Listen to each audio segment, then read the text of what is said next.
in general out in the middle of nowhere? That's what I was doing. I actually had a pistol in my hand at the time. I was really ticked off. When I was having this fit, I was waving the gun in the air, okay, and I had this fit. And at this moment, I said, okay.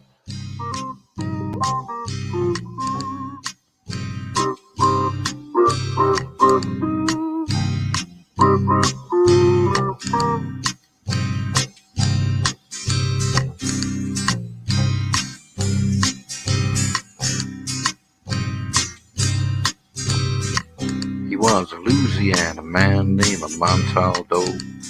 Folks around called him Six Gun Joe. Worked with ICAR, don't you know? Investigating UFOs. Out for a drive with a gal one night, they stopped to check out the reporting site. When an alien lit right there on the ground, he commenced to throwing his weight around. Now, old Six Gun didn't take too kindly to that kind of thing, especially without Vaseline or anything like that, Seriously. Well, Six Gun looked that critter right in the eye and said, "Any last wish before you die?" Yo, reached for his gun, quick as a twitch, and said, "Fill your claw, you son of a bitch." Now a legend spread across the land about this pistol-waving man. But if you're from space or from Earth below, you don't give no lip to Six Gun Joe.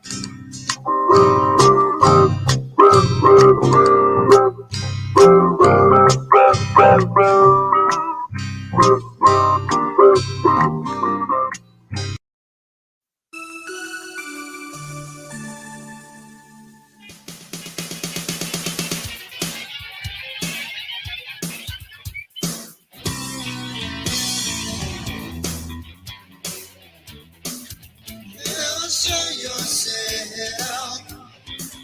Oh, please show yourself. You come to me in the night. You take me for the starry ride. You study me, you dissect me. You never show me the truth to me. Are you little men from the stars? Why won't you show yourself to me? Let me keep my memories of you. Visit me, then corner me, and you'll touch me, and then you cage me. You leave me with these metal scars, you little men from the stars. Why won't you show yourself to me? Let me keep my memories of you.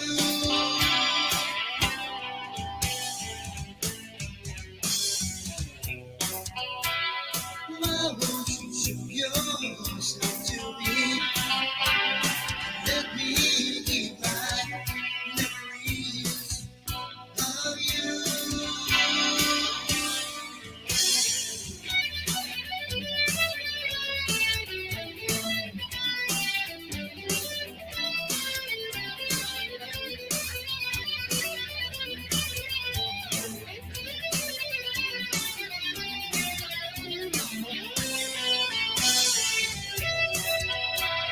Why won't you show yourself to me?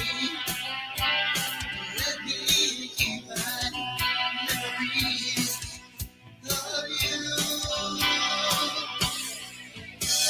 Show yourself. Oh, please show yourself. Is my life my whole life, or is it you an experiment made for your amusement? Oh, tell me, are my thoughts my own, or a sea placed by you? Why won't you show yourself to me? Let me keep my memories of you.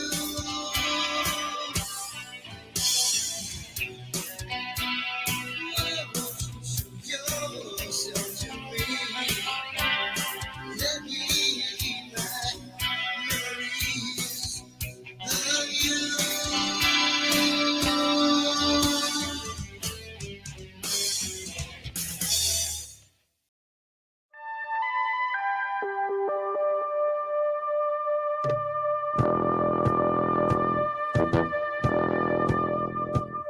Tune in to UFO Undercover, Wednesdays at 8 p.m. Eastern, with your host, Joe Montaldo, right here on the Paranormal Radio Network.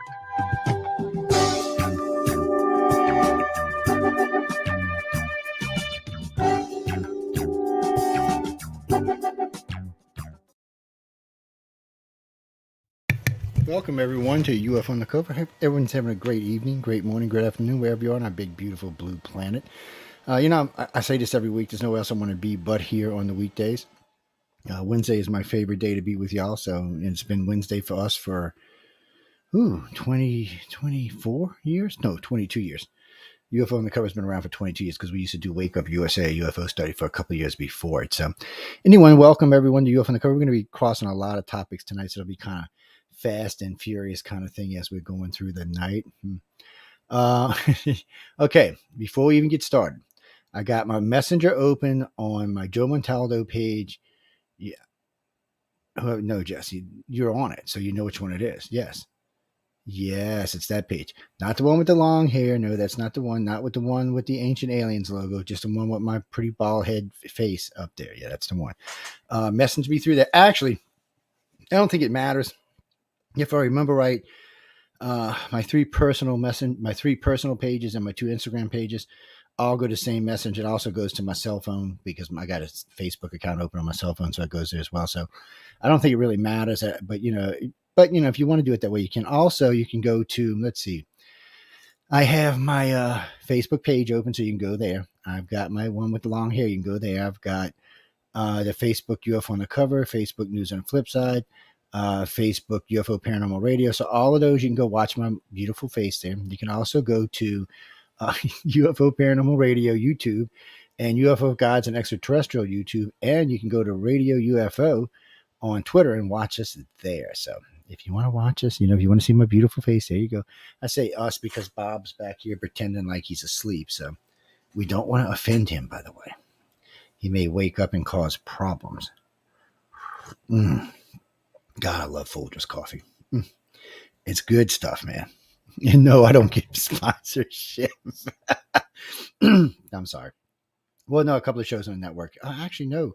Just the girls have Folgers. The Outer Realm is the only one they currently sponsor on our network. So they should feel very special. Michelle and Amelia, they should feel very special. But a lot going on. There's a lot of weirdness been going on in the world, which is always nothing. I guess I should say it's nothing new. Always strange things going on. Things popping up here, things popping up there. But it always seems to be the same. And what I mean by that is, so before we get into why ET might be coming here visiting us or why they'd be interested, let's talk a little bit about Uncle Sam.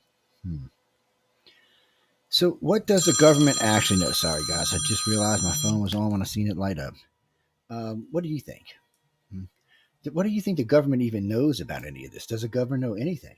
Or are they looking at us going, hey, we know everything. We don't need the MILAB. Okay, well, we know that's not true because they do MILAB. If they didn't MILAB, then we could say, okay, maybe the government knows more than we think. But the fact that they take contactees and put them through the rigors to try to find out information about how craft work, interiors of craft, atmosphere in crafts, types of aliens aboard craft, all kind of questions they ask when, or have you been brought off world? Have you ever done this, that, or the other thing? They wouldn't need to do any of that if they knew, right?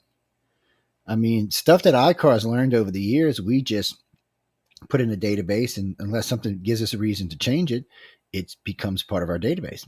And if it's contactee criteria, it becomes part of the criteria. Well, and criteria is basically anything that we find common in abductions. So this all started because way back before time was created, when I was with MUFON, they had no way of tracking any type of contactees or finding contactees or even understanding what contactees may or may have not been. But worse than that is they just took anyone's word as gospel. So what happened is you'd get these people that come in that would talk about one particular type of alien that no one ever seen before or since, or these weird deranged messages that only that individual could deliver. So let's clarify that right now. ET is not going to give just one person a message. Okay. If they're going to give a message to the world, then most of the contactees will get it and they'll go out and preach the message. If one person's saying it, then it's more about ego than it is about alien. Just being honest about it. Humans have a bad tendency to make everything about us. So, sometimes contact takes over a person's life and they want to make it about them. They have to figure out, why are these aliens taking me? Why are they doing these things to me? What is it? So you would rather think you were special than a piece of meat, right? Isn't that true? Isn't that a true statement? Wouldn't you rather think you were special than just a piece of meat on a slab? So you want to make it about you, but it's not really about you. It's about what the extraterrestrials are doing here, why they're here, what they expect from us, what they want us for, what we're useful for, and what the future is going to be along with them and us. That's really what it's about. It's not about changing humanity in the way we think it is. Humanity's, from the original interbreed, which was God knows how many thousands or millions of years ago, ever since then, we have been on a separate evolution from the rest of everybody in our country, or in our planet for that matter. So what's been going on is you've been seeing a distinctive group coming outside of the normal population, about 15%, matter of fact. These people seem to be faster, brighter, more intelligent, more in tune with the environment around them, more in tune with where we should be going in the future. Just in generally, and they tend to have knowledge above their education levels. So let's say that somebody went and got a bachelor's. Well, he probably knows anything a PhD knows or more. These people, say you dropped out at 6th grade. Well, you may have the knowledge of a bachelor's. It's a weird thing, but contactees tend to possess quite a bit more knowledge than what they were taught or learned through life. It's like somewhere else they've been able to access more information, and they understand more. And it's weird because for contactees, it's different because when they're on board the big ships, they have access to past records, meaning that they could look at stuff that may have went on during the roaming, or look at stuff that would remember. The aliens were here abducting people when Christ became Christ. While he was becoming Christ, they were here abducting people. So they have knowledge of that as well. They have knowledge of a lot of things that simply the rest of us have not been able to see. So knowing that, when you're on board a ship, you're tempted to look back in the past, look back at your own family in the past, but just to look back and see how wrong is our history. And when you talk to a lot of contactees, it seems to be not so accurate. The spoils always goes to the victors, and the victors always write the history. So knowing that, knows that our history is, well, we'll just say vulnerable and leave it at that. How much is correct, how much is not correct, how much information was lost, like at the burning of the Library of Alexandria, other libraries, great libraries that were lost 2,000, 3,000 years ago. It's information that can't be replaced because we simply don't even know what was in there. There are one or two pieces laying around that were like manifest things that showed what was in the Library of Alexandria, stuff that when you hear the name of it or description of it, you're fascinated. But it doesn't exist anymore. The invention itself is gone. Whatever the idea is gone. And the actual writing of the idea is gone as well. You get just a description of something that you're just, what? Certain things that were developed early on, like the, well, here's a useful one, concrete. Here we are, 2,500 years later, or 2,000 years later than the Roman Empire. They made to build aqueducts with. And it's far better than anything we use today. Yeah, I mean, figure that out. So this is someone who, when did their empire start? 3,000 years ago, 4,000 years ago, whatever it was. Developed a concrete that hardened underwater, by the way, and is far superior to any concrete on the planet today. Far superior. It's still there. 2,000. And remember, they have earthquakes in Italy. And volcanoes. It's still there, people. It still could be used. Actually, a lot of it could be cleaned up and used. So it's funny that we can't reproduce this 2,000 years later. Why can't we reproduce this? Why can't we reproduce something that was invented 3,000 years ago? I mean, come on. Was our ancestors that much smarter than us? I have a hard time believing that. But then there are things that, like, here's another one for you. So how did the Egyptians build their tunnels and build their pyramids? Anybody know? And what I mean by that is, how do they breathe? So there's no air vents in these tunnels. There's nowhere to suck in air. So, and it's not that important when it's just a small space and the door open and closes. That'll bring air in and out. It's enough for a couple people to walk around. But when you have flames burning, because you have to have fire to see, you got to have light in these dark areas. Well, fire does what? It sucks up the oxygen. Well, if there's no way to bring in oxygen or to bring in light that doesn't need oxygen, then you're not getting any pyramids built. So one or two things was going on. Either someone figured out a way to get oxygen in there, but since we know there's no scorch marks in any of the rock anywhere, that means they didn't use fire. Ooh, so how'd they light it if they didn't use fire?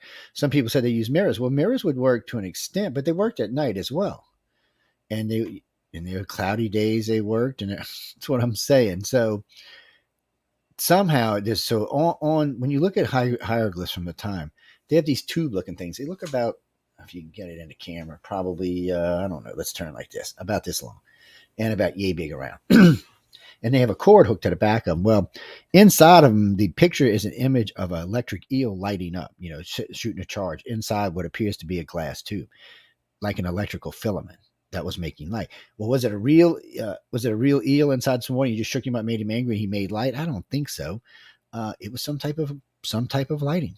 Somebody invented some type of lighting, which of course that's all gone because it was 3,000 years ago, and nobody knows, or 4,000 years ago, nobody knows what the hell it was. There's no writings left of it anywhere. How did they create this? How did they create the 0.44 milliliter just gaps between rocks? The only thing I know that can do that besides a laser is water. A water jet can do that. As far as cutting it by hand, no frickin' way. I don't care what anybody says. You ain't cutting nothing that fine by hand.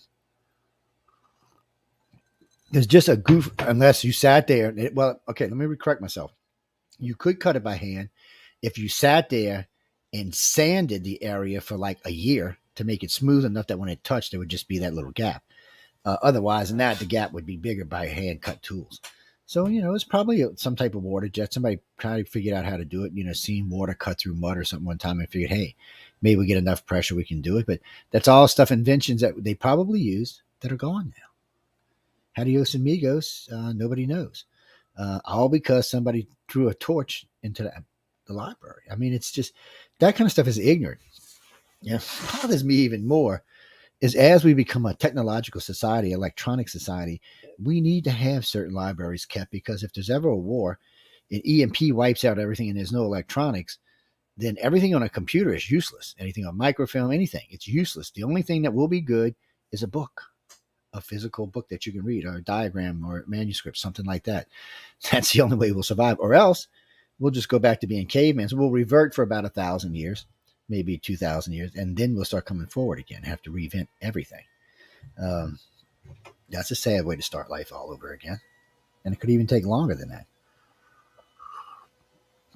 because you don't know how long the reversion process is going to take before we start to come back and start to invent things productively again. I mean, things like the gas engine or even the electric engine. That's all electronics. If there's no books to tell you how to build it, it's useless. Or how to refine gasoline or crude oil or any of that. How to make electricity. There ain't all that many people that know it. It's like your computer.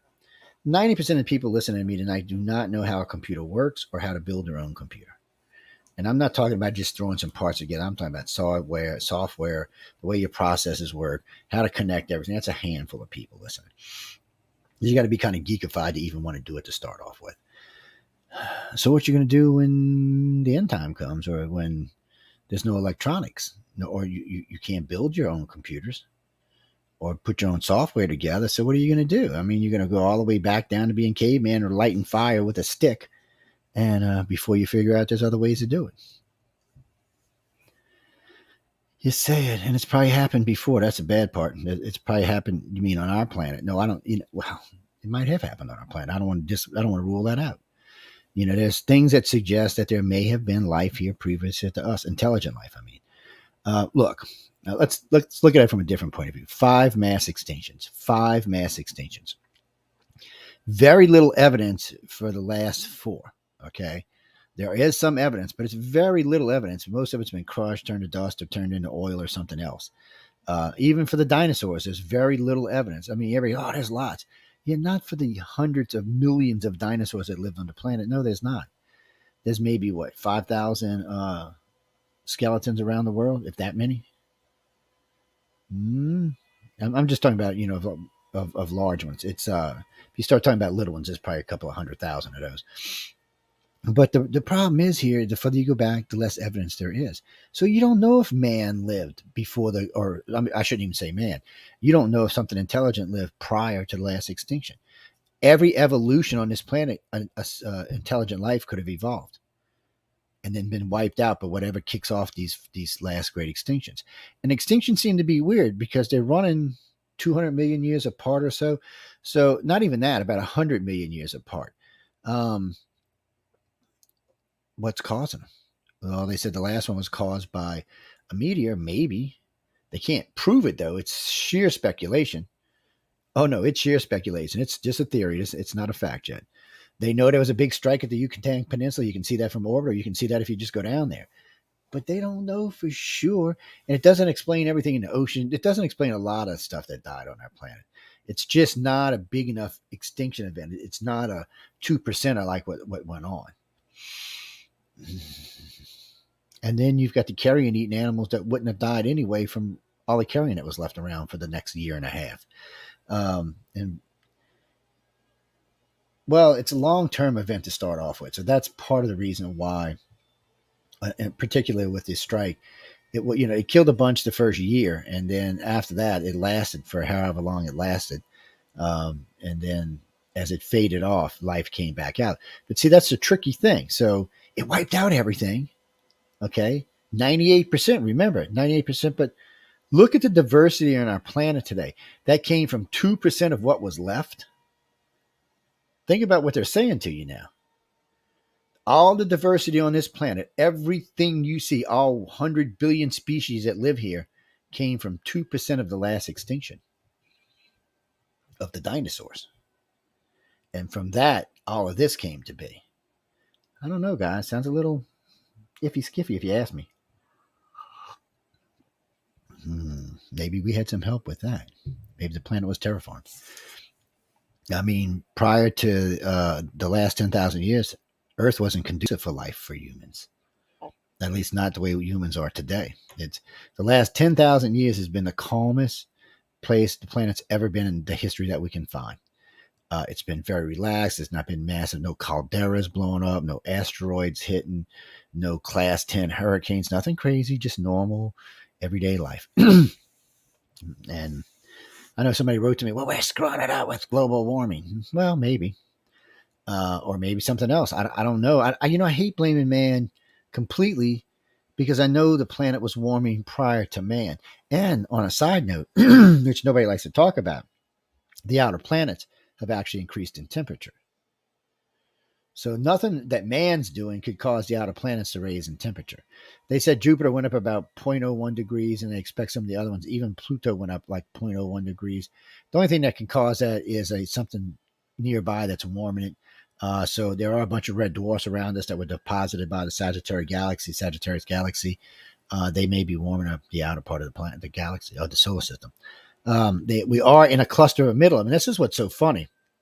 So about 2 decades ago, a gentleman came out and said he thought that Earth and the Milky Way solar system was from the Sagittarius Galaxy, that our original home was the Sagittarius Galaxy, and of course the Milky Way wasn't. And a lot of scientists argue that's not true. We were from the Milky Way and blah, blah, blah. The only question I have to ask is then why are we surrounded by red dwarf stars from the other galaxy? And since if we were stationary, what I mean by that, we were a fixed thing moving around in our own orbit inside the Milky Way, then these things would be crossing our orbit, and they're not. We seem to be interacting with them in the way they orbit and the way they move, that our orbit's not interacting with us. And that would have took billions of years. So that would suggest that we were with the same galaxy that they were with. I'm not a physicist, and I'm not a... Well, thank you there. I appreciate that last comment. And no, I'm not an astronomer. I'm an amateur astronomer. I have a keen interest in it, and I really like it, but I'm not an astronomer. But still, it's just like the cluster galaxies. No one can explain those either. Remember, boom, Big Bang, and everything's going whoosh. But then all of a sudden, this group stops, and grabs a filament and just hangs there. A couple of thousand galaxies for some reason. Oh, here's another group. Here's another group. What the hell? And they're not moving away from the core, from the galactic core. So, wait a minute. That's a problem. Everything's supposed to be moving outward, and it's supposed to be even going faster now. So the whole universe doesn't go along with the Big Bang. Hey guys, don't hate on me. That's why it's called the theory, because you can't prove it. And then there's this thing about the universe is 14 billion years old, but it existed 40 billion years before it was what it is today. That just doesn't even make any sense. Somebody's going to have to explain that much better than that thing I heard the other night by this physicist. I'm like, dude, you're on crack. You're going to have to give me something more than that. So what was it? Just a ball of energy just sitting there? La, la, la, la, la, 40 billion years later. Oh, you know what? I didn't know I could explode. Boom. I'm just asking. That's all I'm doing. I'm just asking. And the reason I'm bringing all this up is because we're way out. Okay. We're somewhere. First off, in our own solar system, we're way out on a spiral arm. We're not the farthest we thought we were, because recently they expanded our galaxy from 100,000 light years to 160,000 light years. So we're like on the third arm. We used to be on the outer arm, but now we're on the third arm. We're right smack in the middle. So we're way out from our sun, which means we should be an older solar system. But of course, we're not. We're a young one. At only 5 billion years, or not even that, at about 4 billion years, we're a fairly young solar system compared to other things in our galaxy that are 13, 14 billion years old. So, we're just not there. Our sun's about halfway through its life at around 5 billion years. It's still got about 5 billion years. About 3 billion years from now, it's going to turn into a red giant and engulf Earth. But you know what? Mars will still be there. And all the moons around Jupiter will become inhabitable. All the stuff around Pluto and all that will become inhabitable. Even stuff out in the Oort cloud will become more inhabitable because, now you'll have this big sun way out there heating all up the backside of the solar system now. So it's interesting. And that's why thinking about life going through the galaxy, there's going to be different phases, different steps, and different parts of the galaxy that was alive, dead, and then back alive again in a different form. I think you're going to see that a lot, just like you see it here on Earth. I think it's going to be a common thread. It's probably the way it helps the way evolution works. Take it down, put it back, take it down, put it back, take it down, put it back, each time improve. And eventually you get whatever you're looking for. In our case, our galaxy is an interesting place and our solar system's an interesting place. But interesting or not, the galaxy is a big place with a lot of planets and probably a lot of life forms. So why is it that at least 3 life forms have an interest in this planet? What is it? I mean, is it the humans? Is that what brought him here? Oh, look at these humans, man. They're cool. Let's go see them. Yeah, they're going to be the rulers of the universe one day. Yeah, let's go see them. Well, if you want to believe that, I'm all fine with that, Humans always want to be number one, so maybe so. Not feeling it that much, but maybe so. But why is it they want to come here? What is it that makes them want to come and hang out with us? Or did they have a hand in our creation? You see, there goes another little theory for you. So there's 3 basic ways man got to be here. And this is your own personal belief system, by the way. God created us. Okay, boom. He created Adam and Eve, and everything came from Adam and Eve. So God was cool. He said, all right, he, she, or it, whatever it may be. I don't know what pronoun it goes by, so I don't want to get offended nobody. It created us, and here we are. Okay, that's cool. And then there's panspermia. And for the people who are not familiar with panspermia is simply just the building blocks of life, which we find all over the galaxy and all over the universe, was brought here in comets and dropped into primordial soup, and then life came from there. Good, solid, theory. I can't prove it yet, but really close and real good, solid theory. And then, of course, there's a last one. Extraterrestrials intervened or put us here or created us in some form or fashion. So any one of these theories is fine by however you want to believe. I mean, this comes down to sheer belief here because nobody can prove any of this yet. There are writings like with the Sumerians that suggest that an alien race did visit here. They lived in 2 great white dome cities. They created man, not the man that's here today, but a version of man. A version of man that could, by their description, that could, weed, cook, clothe, procreate, but never asked why it had to do anything. Plow the fields, sow the fields, the whole 9 yards, but never ask anything at all. Never even give a bad word to the people who ruled them. And that's what they said they were. But for some reason, nobody really knows why, they said the reptilians who were living with the Dogon at the time decided, nobody knows why, to intervene. So they started coming and stealing the women from the Sumerians, bringing them home, raping them, getting them pregnant, and coming back and dropping them off. Sounds pretty horrific, and you're kind of like, what the hell? Why would they do that? And why would they come rape the women and drop them back off? And then these women started having children. I got to thinking, when I first heard this account, and this was 36 years ago, the first time I heard this, I read it in I was cruising around in there was a portal you could get in at the Cairo Museum. Now it's a much fancier thing now, but you had to have permission back then. But still, I had read this in one of the accounts on a couple of different things, and I was like, and I was just doing some research on the Sumerians in general. I was like, well, what the hell? I've never heard this story before. Because I've heard David Icke's version of Sumerian and the Greys and all the other reptilians and stuff like that, and and I like Icke, but I didn't exactly agree. It just didn't sound quite right. So the more I looked into it, the more I realized that the Sumerians were talking about a human type alien that looked a lot like us, but couldn't breathe. By their own words, they said they had to build these dome cities because the atmosphere was toxic to them. It's actually written in the story that way. And I was kind of like, well, wow, that's interesting. No, Clay, I don't know what word they used because it was translated into English. And I've only ever seen 2 translations of Sumerian text, by the way. And they can vary on stuff. So it's crucial which one you use.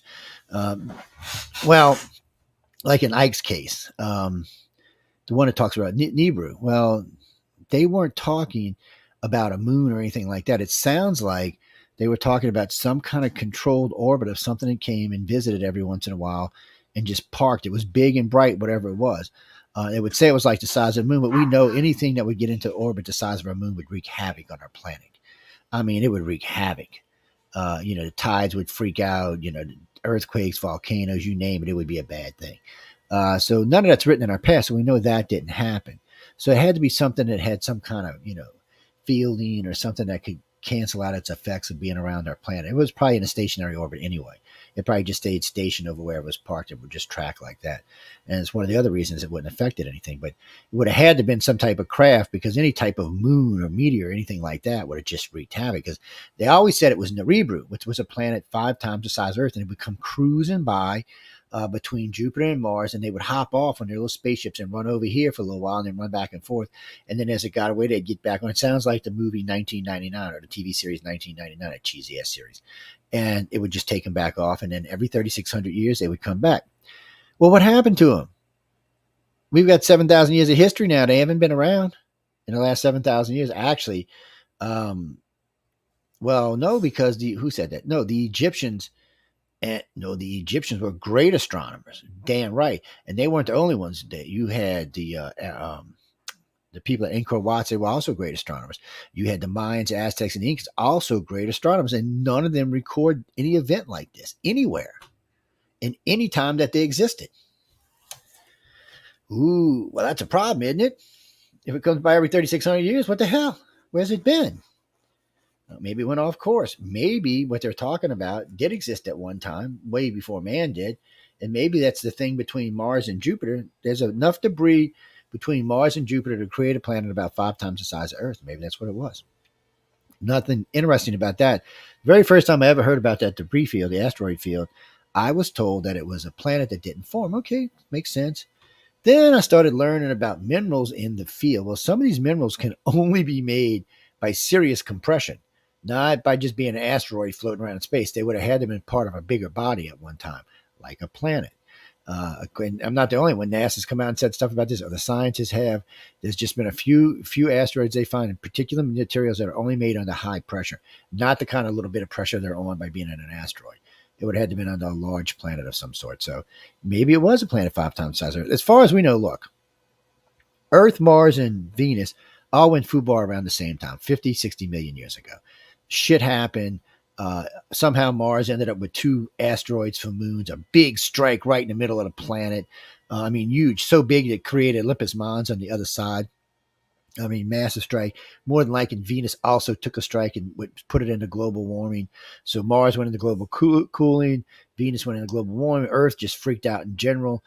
Tidal waves, floods, disasters, fires, and then it all started to calm back down. But when Mars calmed back down, Mars was dead. Venus is still alive. And eventually, sometime in the future, Venus may actually cool enough to become a planet again. If there was, it's a shame.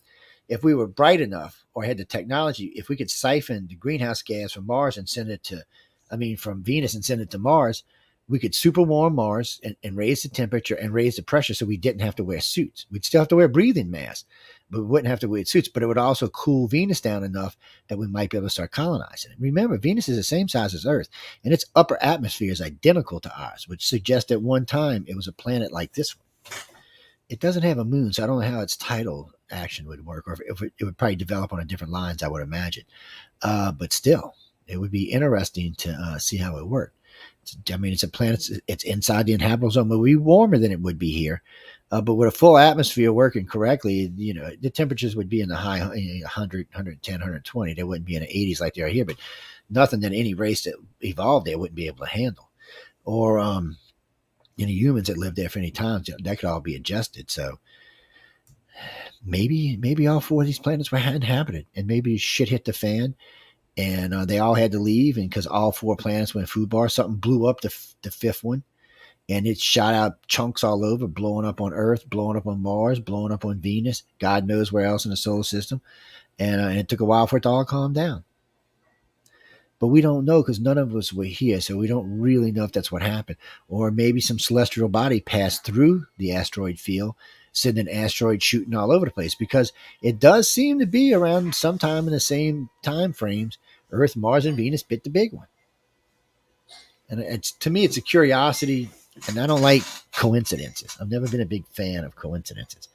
So I just wonder if that's what happened, or if any of these races are from it. Because the Greys, when they talk about the Greys, they sound like they could be from Mars. The way their bodies are disjointed, the way they don't have bones, the way they move.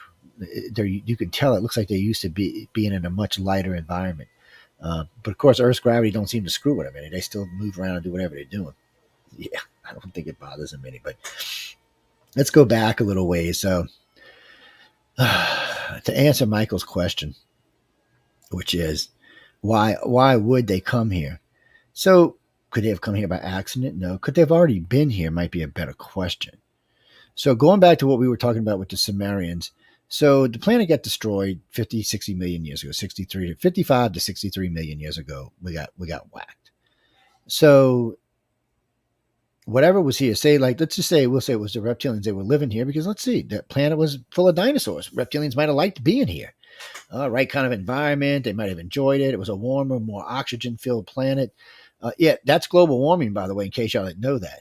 So if you go back to the dinosaur areas, the carbon on our planet was much, much higher. There were no ice anywhere. All the ice on the planet was melted. The oxygen content was much richer because the vegetation, because it likes carbon so much, was much, much thicker. Yeah, see, carbon doesn't kill plants. It actually helps plants. So don't buy the bullshit. It's food to them. So when you tell, it's going to kill all the plants, no, not really. Let's go examine the hottest points on our planet, which are much hotter than we are now. And, it's not a desert planet. Well, Mark, maybe because it's got 80% water. Maybe it makes it hard to be a desert planet because if it gets really hot, it just starts absorbing the air and starts creating rain. You know it as well as I do. If heat gets over oceans, what's the next thing that happens? Woo, convection. Clouds come up and it comes back down and it rains.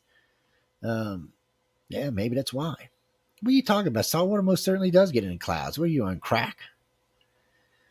What are you? I'm just going to leave that alone. Have you never been out in the middle of the ocean and watched the clouds form? I'm just saying, man. I live on the Gulf Coast, so I'm just saying. Most of our rain comes from the Gulf of Mexico, my friend. I just want you to know that. I don't know who told you salt water can't make rain. I'm just leaving it alone. Well, no, the salt probably stays in the water. This is the water that evaporates. All right, I'm sorry. I'm just being mean, but I apologize. Getting back to the aliens. No, Lord have mercy. That was too much. So it looks like there were reptilians here, and then whatever happened. So either they went underground, which some people believe, or they left and went back to Draco or one of the other colonies, because nobody actually knows where their homeworld is. So, how many ever millions of years pass? Human aliens are out flying in space. Blah, blah, blah, blah. Wow, hey, look, I remember this planet. I wonder if anybody lives here anymore. They fly over, they scan it. No humans, no intelligent life. wow, and their skin is all kind of resources and gold and anything they could use. So they said, well, you know what? We land on the planet. Oh, and they're coughing and choking. They can't breathe the atmosphere. So they decided at that point, they created a race of their own. They didn't originally create us. That's how the story goes. They created a race just like themselves that could breathe the atmosphere, to go out and take care of the planet and mine and colonize it. But being that they were omnipotent, like the original creators, the ones that couldn't breathe air, they decided that they were too good to be out there, digging in the dirt and doing this and doing that. So they created what the Sumerians call the 7 creations of man, which the lookalike of this race was the last creation. That was supposed to be like a bird head, a dog head, all kind of other heads. They were trying to devise bodies like theirs, but minds that they could control. They didn't want to have another race that they had to control. So in the end, they settled for a race like us, but with a brain probably half the size of the one we have now. Maybe a third the size, or maybe 2/3 the size of the one we have now. They really didn't understand things. They could catch on to things, but they didn't understand. They didn't know how to question anything. It wasn't in their genes to say no. They were born slaves. They were born and bred slaves. They didn't know anything else but that. And as far as they were concerned, that was their life. That's how it was supposed to be. And that's when the reptilians intervened. They said, "Screw this!" And the new kids who were born were rebellious. And when there was enough of them, they overthrew the government. They ran the human aliens off the planet and said no. There was probably millions of them by that time, and they said no. And that's the species that we're related to. That's the ones we come from. And you know how you know? Because if you have a reptilian section in your brain, you know. Oh, I knew this was going to happen. Okay, so let me smile at these 2 questions first and have a sip of coffee. Okay, Carblue. Am I saying it right? Carblue. Oh, well, I'm sorry. It's just weird looking name. Oh no, I like strange names. I mean, I got an easy name, Joe. I mean, it's like, what's your name, Joe? Really, Joe? I didn't even know Joes exist anymore. Yes, just look at the idiot in the white. Oh, I'm sorry, I wasn't going there. Stop. Slam on the brakes. I couldn't help myself. It was on me. Well, so the Sumerians, or I shouldn't say the Sumerians, the alien race that was here.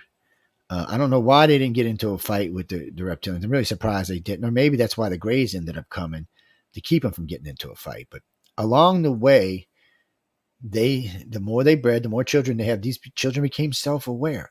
They wanted to know why they had to plow the field. Why didn't somebody else have to go plow the damn field? Why did they have to make the beer? Why did they have to have sex all the time? They didn't. They were just like no. And when they got enough of them, they overthrew the Sumerians, which was probably the alien race that was running it. So they just overthrew them, and they left. And then they came back later on, not much later on, but I mean, it didn't take them long. I don't know what they did cycle through, because there is a gap in people talking, or I should say races talking about them, for about a couple of 100 years. The reptilians have been there the whole time. They were being talked about. And again, yes, Mark, I'm serious. You have a reptilian section in your brain. No, I'm not kidding you. Every human on the planet today has a reptilian section in their brain. It's what makes you what you are. It's a big chunk of your personality. It's what makes you say, no, don't touch me like that. That's the part that it is. It's not the violent part. In other words, it doesn't go out seeking violence. That's not what it gave us. They gave us the part to say no. That's really what it is. We became self-aware, and we realized that we could say no. Just like the saying, say no to drugs. Say no to Uncle Joe. I mean, things like that. So, yeah, I had to slip that in there. But but that's really what this was about. They gave us the ability to say no. And I think because the reptilians are the one that intervened on our behalf, I don't think the human aliens could wipe us out. I'm sure they wanted to, but I don't think they could, because the reptilians would have considered it, well, hey, I didn't see you in there with the reptilian brain. I don't think they could wipe us out without starting a war, or having to answer to the light beings, the Greys, or the council. But anyway, and you know what? And it might have just been that the human aliens ran to the council, and that's why they sent the light beings, because it sounded like the two were going to get in a fight. And of course, when the Greys got here, you'd already seen a big change across the planet. Reptilians were worshipped everywhere. The Mayans worshipped them, the Incans worshipped them, the Aztecs worshipped them, Native Americans worshipped them, Mesoamericans worshipped them, Africans worshipped them, Egyptians. I mean, all over the planet. Middle Easterners, and they were known as the bringers of life, the bearers of good, and it was the aliens with the weird heads that were considered bad all throughout culture, not on both continents, or on two continents, I should say. The two major continents at the time that had people living on. So the reptilians gave us the spark of just say no. Every mad driver, every mad mother should be out there thanking the reptilians that they gave them the ability to just say no. Because that's what that was about. It was about no longer being a slave race. And then here's the reptilians help us to get free. And what's the first thing man does to turn around? The new freedom that man's got enslaves another race of man. I mean, come on.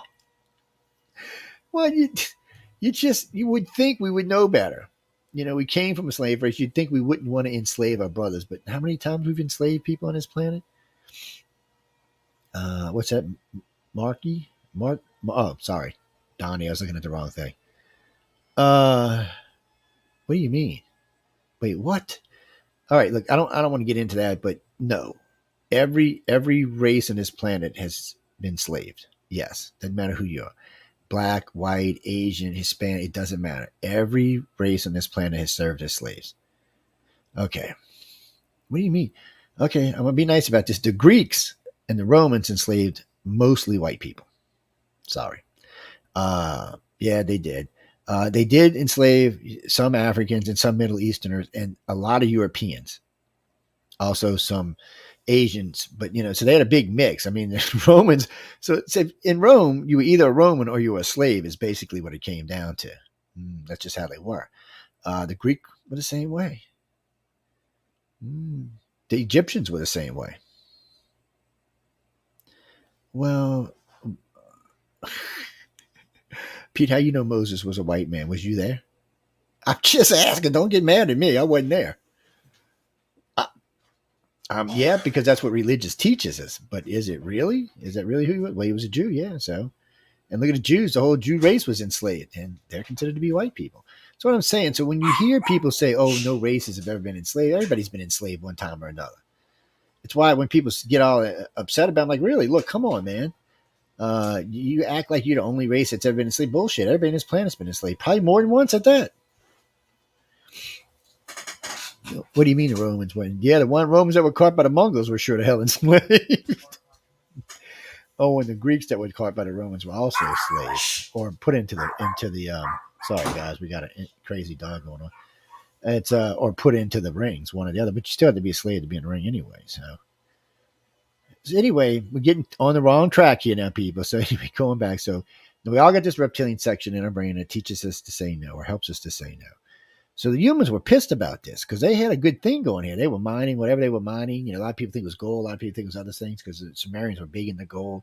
So were the Egyptians. And remember, the Egyptian pharaohs all had that elongated head like the human aliens do. Everybody, today they say it was a disease, but we don't know because the description they give of the human aliens is a head like that. But it's designed that way. They have bigger brains than us, 1.5 sizes. I think they said 1.5 times the size of ours. The reptilian's brain is bigger this way. They're bigger this way, and the Greys are just big all the way around. Yeah, it's just crazy. The Grey's brain, which is probably 3 times the size of ours, is probably double what the reptilians and the humans are. Yeah, it was an eye-opening thing for me because when I got into this field, I was under the impression that the Greys worked for the reptilians and the humans, and that's how it was. Of course, the more research I learned, the more I found out I was wrong, and that the humans and the reptilians feared the Greys because they worked directly for the light beings, and the Greys were much more powerful than either race. Then people get confused because they see these little 3-foot Greys, and they think, "Oh, what could they do?" Well, first off, they could whoop anybody's ass on this planet, but they're just the 3-foot Greys. They're runabouts. They do a lot of stuff, but the 5 and 6-foot guys are the ones that are usually working on you. The 7-foot and up usually are either royalty or some type of thing connected to the hierarchy. They're running everything under them, and they're serving the queen directly. Yeah, they say it's a hive system. What bothers me is it seems to be a hive, a height hive system. Like however tall you are seems to gauge where you are in the hierarchy.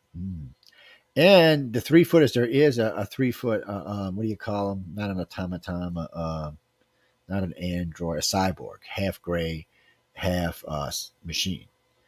Yeah, those have been reported a few times. And they have some independency, but most of the time it's being run by a gray that's in there running the area. They also have access to how they can run it. And yes, there are always 3 grays present, whoever posted that. You might not always see them, but there's always 3 there. Yeah. They're always, other ones are always lurking around somewhere if you don't see them. Maybe it's the buddy system. Maybe that's what it takes. Maybe there's strength in numbers. I'm sure there's lots of reasons why they're in 3s, but they are. Well, the 5 and 6 foot are different. They have different responsibilities. They seem to want to communicate with the contactees and abductees much more, whereas the 3 foot don't, and the 7 foot really don't either unless they have to. But the 5, 6 footers, they seem to be fine with dealing with humans, and it's just like it's their role to take care of whatever alien race they're dealing with. The ones lower seem to be doing a lot of the nasty experiments and retrievals and stuff, and the ones higher are involved sometimes in what goes on with the abductees, but most of the time they would better be involved with whatever is running the empire, I guess you could say. I know, for maybe a lack of a better way of saying it. But anyway, we're getting ahead of ourselves. So here we are. We're a young race. We've just overthrown the Sumerian Empire. We're spreading out over the Middle East. Part of us are becoming the Egyptians, Persians. We're just spreading out all over the place, all across the Middle East, and creating civilizations. Well, all right, Robert. To be honest with you, we don't know. Right? Considering most science considers Sumerian to be the oldest dynasty, but about a decade ago or a little bit longer, there was a thing found in Egypt. So they have a new dynasty. It's called the Zero Dynasty. So they've been working on proving it, because if it's what they think it is, then the Zero Dynasty is the first written language, not the Sumerian language. So I don't know. It's a weird thing, but it is called the Zero Dynasty, and it's supposed to become before the Sumerians. But either way it goes, both of them still are around 6,000 years ago. So they're trying to tell you that mankind is only 6,000 years. I'm like, damn, I don't know, people. It seems an awful short amount of time, if you ask me. I'm just saying, it just seems like a smaller. Don't whisper into the mic. Oh Lord, it just seems like a short amount of time. 6,000 years doesn't really seem to be a lot of time. And when I hear people say it's our only history, I have to laugh. Still a lot of my religious friends believe that only the last 6,000 years is when man was here. Well, we know that's not true. Man was here for at least 2 million. Now, in what shape and form or fashion you want to call it, man, anywhere from Neanderthal to Cro-Magnon to whatever you want to say, but there were several different forms of man running around on the planet. That's why I've always wondered, which one did the aliens choose? Yes. Oh, is it man number 1? Is it Mon number 2? Is it Mon behind the box? Who could it be? Because, we don't know. None of us were there.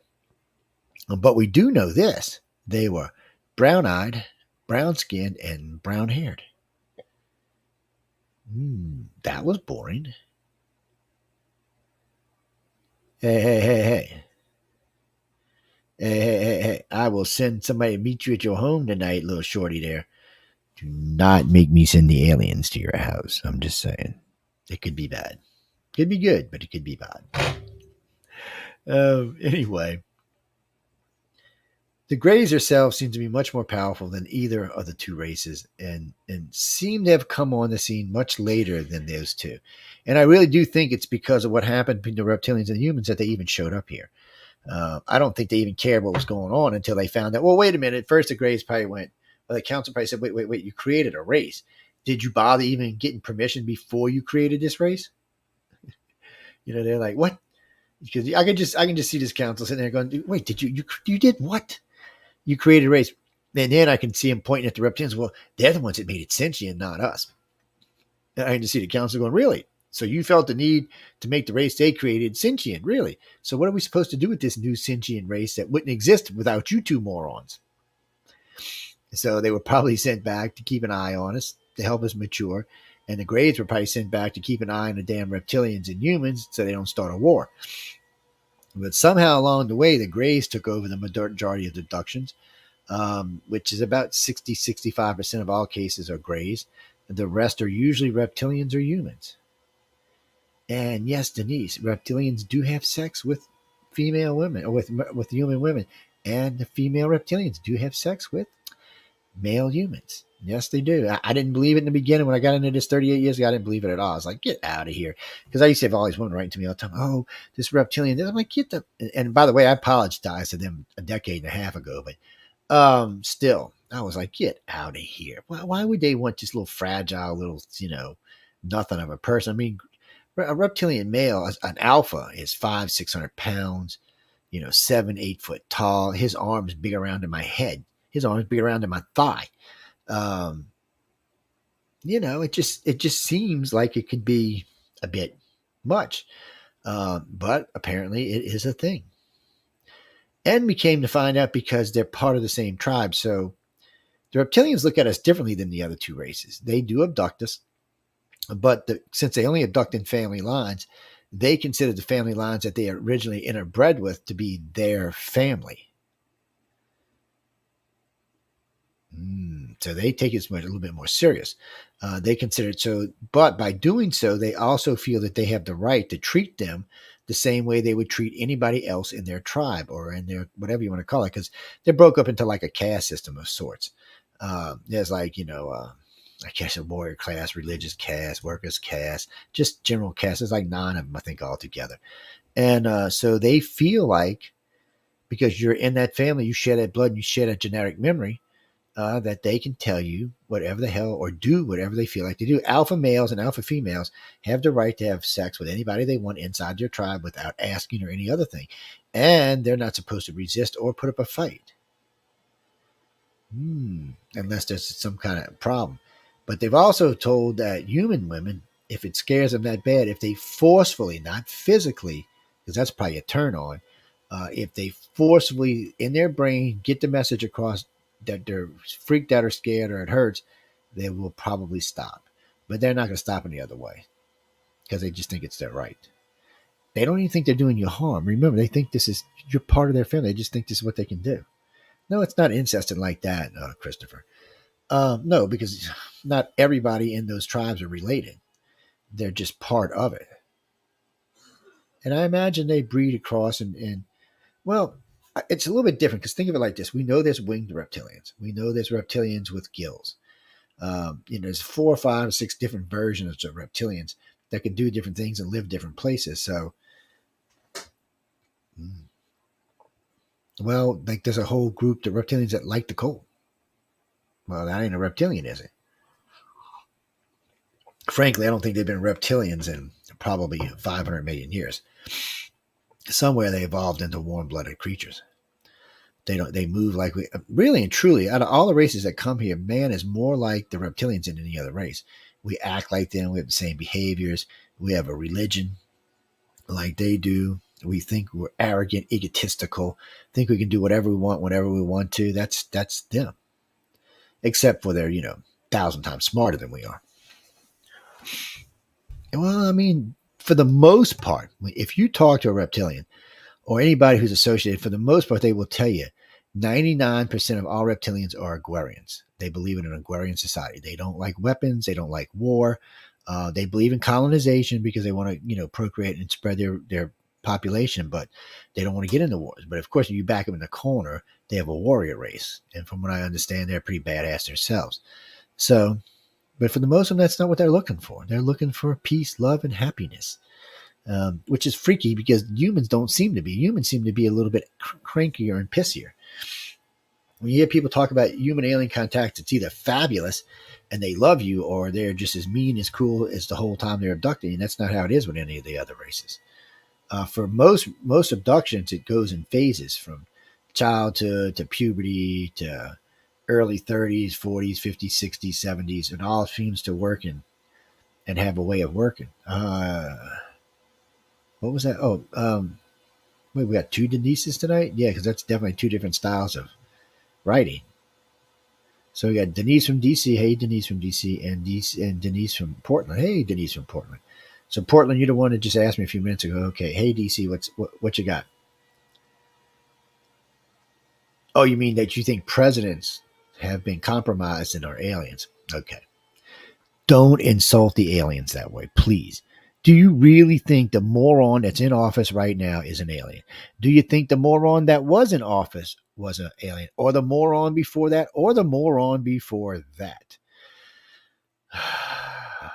Don't insult the aliens. Just don't. They might come to your house and probe you. Yeah, they might come to your house and probe you without Vaseline. So just don't upset them. Just don't go there. I don't even think they care about our politics. For the most part, they probably think politics on this planet is a joke. And how, I listen to humans all the time. Well, we're so advanced, we're so this, we're so that, we're so woke. Really? Then why is there 209 countries on the planet? Right? A woke planet wouldn't have 209 countries, it'd have one. It'd be one world, Earth, Terran, whatever you want to call it. You can't, and even the name of a planet, okay, Earth or Terra, like is in Terra. Really? You couldn't come up with something better than that? Oh, humans spreading terror across the universe? I'm just saying, people. We're our own worst enemies most of the time. And as a species, we need to get past that. I'm not saying you got to be peace, love, and light, because that's not what the universe is. The universe is not peace, love, and light. The universe is dangerous, vicious, cruel bitch, and you better be careful when you're out there playing with her. It's a beautiful place. It's a marvelous place. It's a great place, but the bitch will kill you in a heartbeat. Not even think about it. So as a species, we have to understand that. And we have to understand we're never going to achieve greatness as a divided world. And we're never going to achieve greatness under a communist regime. And even under democracy, I don't know if we're going to achieve greatness because democracy is so corrupt. I mean, if you look at our own government, you're like, really? Okay. If you look at, in all fairness, I did like what the guy said the other day.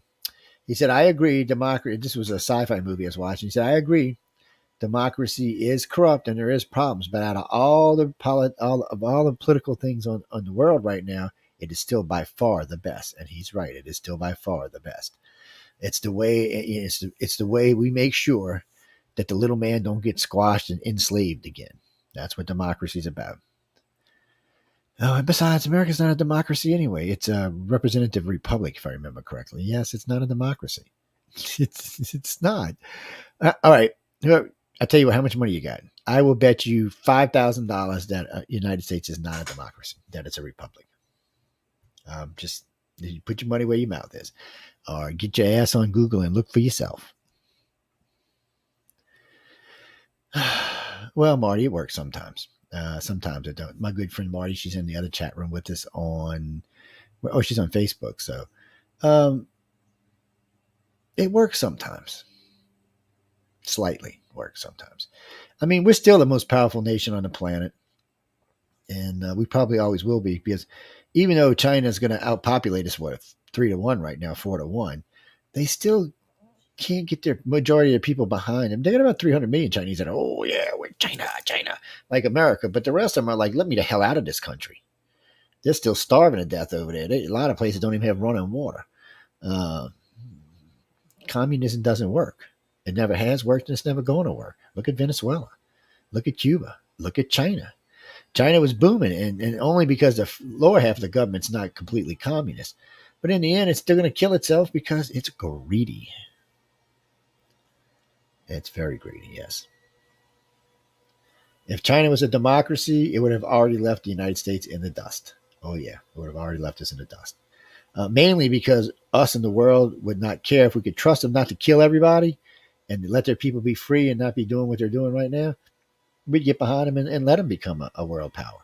But right now, it's making it hard for the world to trust them to let them become a world power. They think they're a world power, but they're not. They're not. The only country they could beat right now might be India, and I think India could give them a run for their money. The United States would whoop their ass like they ain't been whooped. They wouldn't even know what hit them. And I used to think, well, Russia and China together would be really dangerous. I don't know. Russia seems to have lost it. I think in a confrontation with us, they would. I don't think they would last as long as Iraq did. I don't. I think we'd wipe them out way faster. And they've got some serious equipment. The only thing that keeps Russia safe is the 4,581 nuclear missiles it has. Yeah. Jimmy, that's true. China is going to surpass us in shipbuilding amount of ships probably by 2035. But remember, the Soviet Union outnumbered us 4-1 on ships. Yeah, it's not the amount; it's the quality. And China ain't building no Zimwalt destroyer, or no rail guns or laser guns or any of that crap. I don't know if they even want to tangle with our submarines.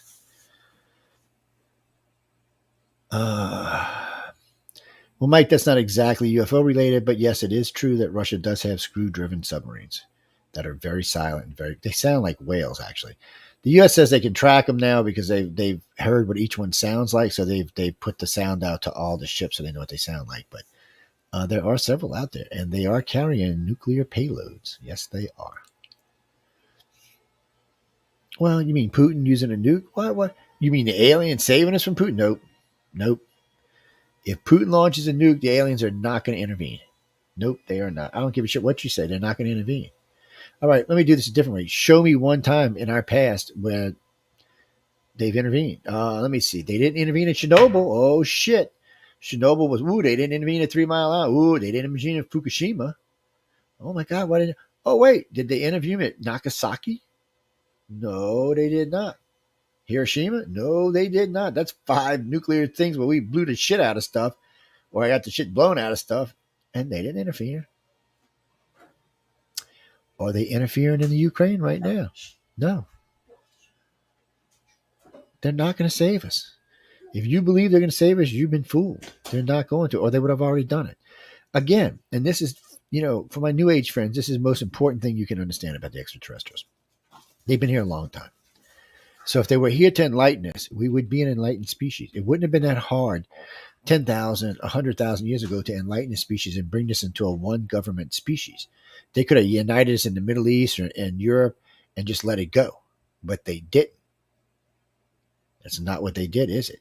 But they also didn't wipe us out. They could have easily, in the Roman time or before the Romans, when we were just Neanderthals, they could have easily flew over and wiped everybody out and had a beautiful, pristine planet for themselves with no crap on it and nothing, the resources even been used.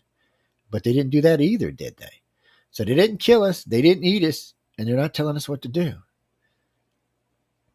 They're not enlightening us. And for anybody who says they're enlightening us, have you looked at the bleeping planet? They are not enlightening bleeping no one. Unless you think Joe Biden, Xi Jinping, and Putin are enlightened. Because if you do, you're living on the wrong freaking planet. Neo-Nazi bastard.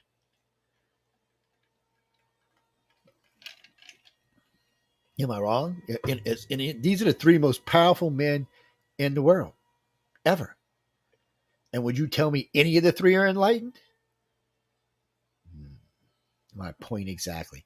So between the 3 of them, they control almost 2 billion people, almost 10,000 nuclear weapons, and a fleet of ships and jets that nothing on this planet has ever seen before. But we're enlightened. Yay! We're enlightened. Yay! We're ignorant is what we are. We're just ignorant children that are running around blowing shit up. Our governments are like when you were kids blowing up the fireworks. Well, they just did it bigger now. Yeah, more expensive fireworks. Yeah, what was it? $1 million a missile? Yeah, way more expensive fireworks. Oh, that was when Trump sent. Yeah, well, that proved a point. He was having dinner with Xi Jinping, and he had a submarine pop up off the coast of, was it Libya, Syria, wherever it was, and shoot off 95 crews, unloaded the whole arsenal of this submarine, and just smiled like nothing was going on. That just scared everybody in the world. He didn't even blink. Yeah. Just shows you never know what we're doing. A couple of times we've done this. We have Reagan was the first one to do it.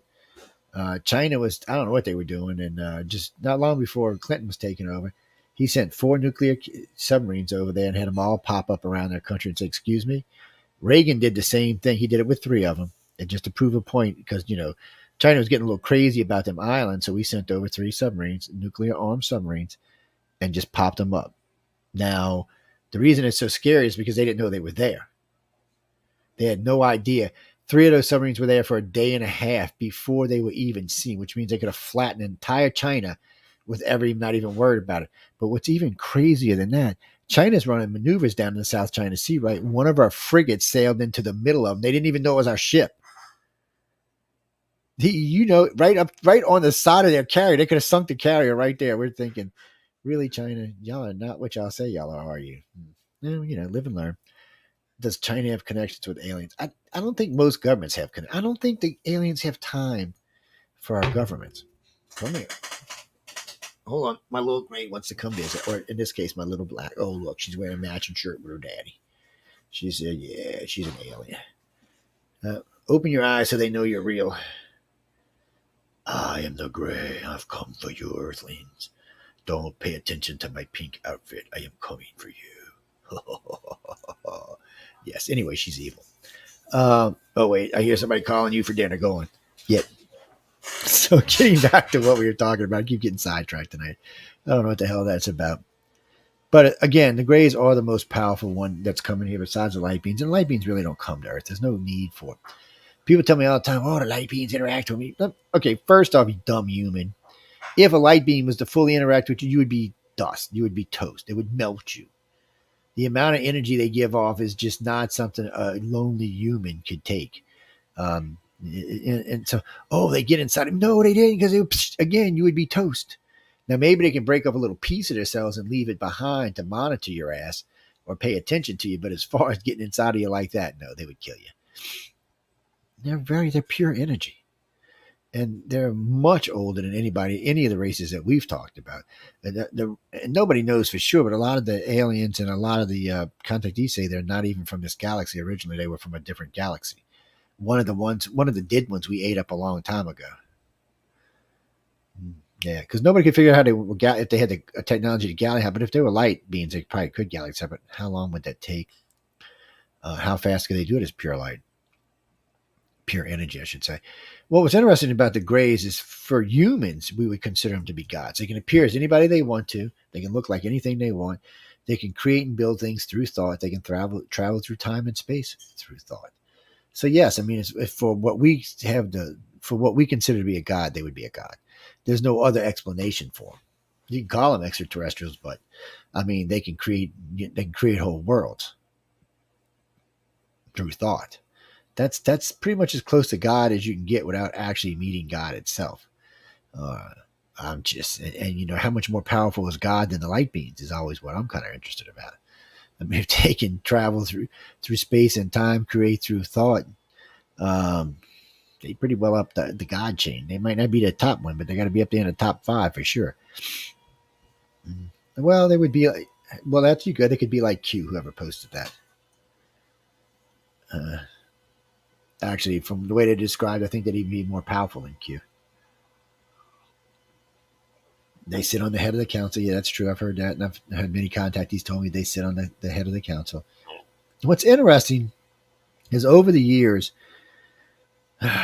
sometimes I hear it's 9 seats. Sometimes it's 11 seats. Sometimes it's 13 feet. Sometimes it's 17 seats. Sometimes it's 19 seats. Anyway, there's a table on the floor. It's just a long rectangular table, and that's where the top whatever races, the top 10, 15, 20 races, that's where they sit. And then there are the walls slope up like this. The best way to describe this is if you've ever seen the new Star Wars where Yoda's fighting the Emperor and the councils and in the chamber, that's what it looks like. It goes up the walls, and each one has their own seats. As a matter of fact, whoever made this probably had read this in either one of our reports or somebody else's report, because that's how it's written, as this thing that slopes up the sides, and the seating areas, which were, well, they said they were squares, but in the movie or around, could actually move to the podium and speak, and then they would move back. And there was literally thousands. And at the very top, there was like a drip. It was clear that dripped, and it was a big area. It was full of liquid. Actually, each chamber was a different type of liquid. Some were just water, like salt water. Some were just water. But a lot of them were different types of liquid. These were, I guess, liquid breathing varieties of animals, or I should beings. Oh, my other baby came. So they were also, that's where they attended the council at. David, don't get eaten. But when it comes right down to it, that's what they describe the council as. Big, huge. And the city that it's in is huge. It's like the city itself is about the size of Earth. And it sits on a planet, which is a water planet. They said there's one island, the whole planet that's above sea level. But this thing isn't on the island. This is just a big, huge city that sits above the water and just hovers around the planet. It moves around the planet. For whatever reason, I don't even know why it moves. I don't know why it's not in one location. But it just moves around on the planet. It sounds like something out of what's that movie with the redhead in it? Fifth Element. Sounds like something like that, where it's moving around to see better sunsets and stuff. Whatever it is, it's huge. I mean, there are literally thousands of races there, and each race has its own little section. Maybe like a skyscraper and 2 buildings, but whatever it is, each one has its own little section, and there's just thousands of these sections. I can never get anyone to give me a number of races because they all say it's just too many to count. 10,000, 100,000, I don't know. It's a lot. But every race, and that's, by the way, this is not all the races in the galaxy by any means. Some of them are not part of the council and they're advanced, and some of them are just so low down the chain they're not like us. They can't be a member. So there's lots of worlds out there like us that are not members, that are just evolving. There are worlds that are more advanced than us that are also not members because they don't want to be members. And of course, there are worlds out there that are probably hostile to the damn thing. So there's a lot going on out there, but we're still stuck on our little planet learning how to be good little humans, intelligent little humans, humans that are not going to go out and nuke the damn galaxy, or for that matter, threaten to nuke the galaxy.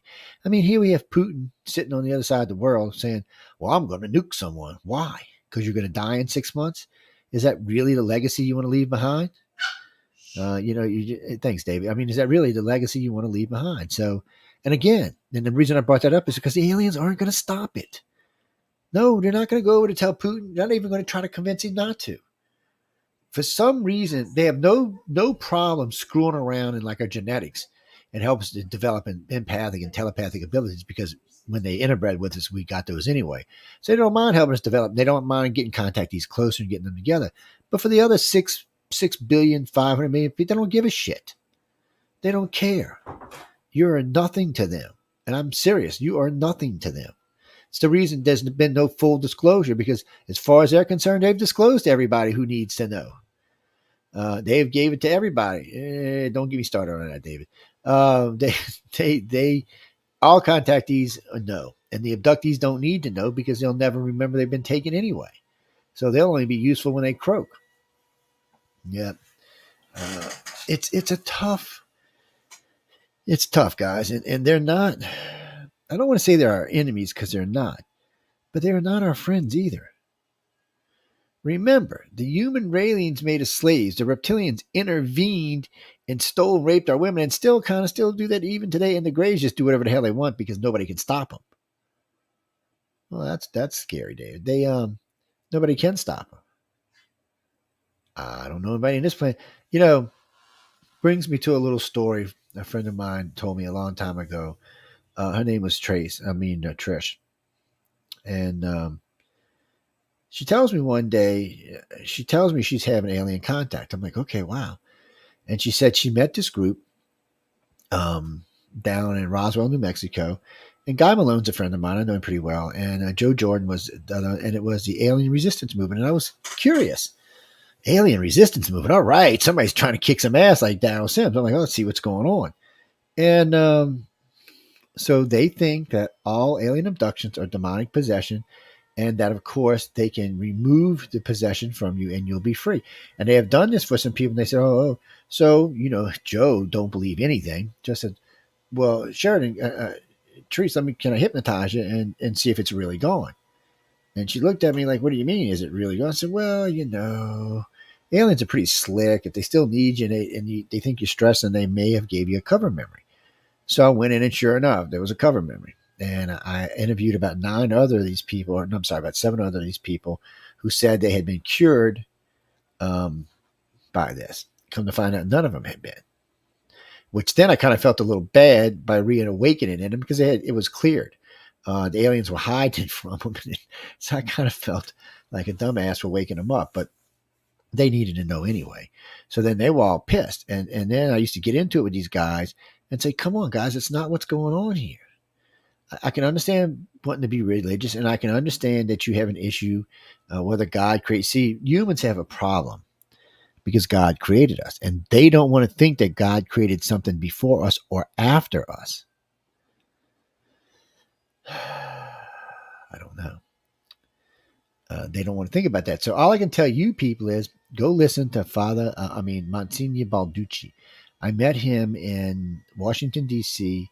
In 2009. I was speaking at the X conference, and Puyola Harris, introduced me to him and translated the conversation that him and I had. Now, we had a serious hour and a half, 2 hour conversation.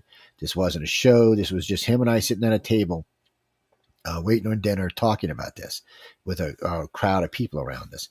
So he said the Vatican not only knew that aliens were real and that aliens had been visiting this planet, but they also knew that aliens were on a higher evolution plane than we were, as far as Balducci, Father Monsignor Balducci. Like the one from from Saturday Night Live. It's kind of like that one. Yeah, it's real close. I might be saying it wrong, but it's real close. But anyway, him and I talked, and he that's when he alluded that the aliens are higher, closer to God than we are, is what he said. He said they're much higher on a much higher evolution, spiritual evolution than we are. All the aliens that are visiting, he said, and he said there was 5 races visiting. We say there's 6, so it's real close. But he said they were all of them on a higher spiritual evolution than man was, much higher. He talked about the Greys being on a plane far above any of the other races that are visiting. So, we say they're mean and cruel and they're doing this, but if they're closer to God than we are, then we're in a world of shit, aren't we? Really, because I don't think God's going to get upset if some of his children are screwing with some of his other children, especially if they're closer than he is. That would be like saying his lower angel would make him more happy than one of his archangels. And I don't think that's true. So I don't know how it is for us. But he told me more than one time that the Vatican was fully functioning and there was quite a lot of evidence in the vaults. So he passed away, and a couple of years after that, I met the astronomer, the Vatican astronomer, and him and I got to talking. I had told him I had met the Monsignor, and I told him what he said. He said, "Oh yeah," he said, "That's what the Vatican believes." And he said, "I'll tell you for a fact that we all know." He said, "If you're from this rank up, all of them know that the aliens are real." He said, "There's no doubt that they're even taking some of our people, some of our higher up and lower up people." He said, and it's been going on for a long, long time. And he even alluded that it's possible that the popes may even be picked on that they've had contact. Because again, remember, they believe that these aliens have on a higher spiritual plane than we are. So you'd want to get close to them. See, no one's ever even talked about that or even wants to talk about it because it's just scary to think that one of our primary religions could be based on this. But, we say that, but here we have Scientology, who's out based on looking at aliens. We have the Mormons, who are also looking at aliens. There's other religions besides that on our planet. So it's not even that unheard of. It just seems like for some reason after the birth of Christ, we got anti-alien. Before that, we weren't. We weren't anti-anything before that. We were into all kind of stuff. But once Christ came, we changed. Whether it was, what do you mean? Was it for the better or the worse? I don't know. You'd have to judge that. I mean, it's hard to say. There's a lot of good stuff on Earth. There's a lot of good stuff. There's a lot of bad stuff, but there's a lot of good stuff. So it's hard to, it's like the scales. What's heavier right now, the good or the bad? I still think the good's high, as heavier than the bad. But there's just a lot of good people, and so the aliens are closer to God than we are. That's interesting in itself. It makes you look at the aliens differently than just these brutal things that are coming to our planet and doing these different things to us. If they are spiritual, which they seem to be, the 3 races that are visited are definitely spiritual. We've found that out. And now we have the Monsignor and the Vatican astronomer telling that as well. It seems like they are spiritual beings after all.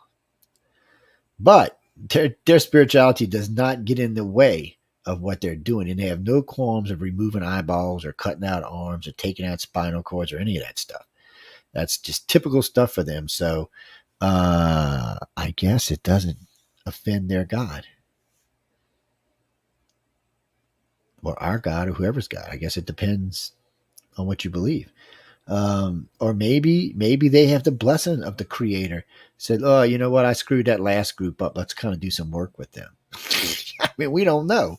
Again, these are one of these things we just don't know.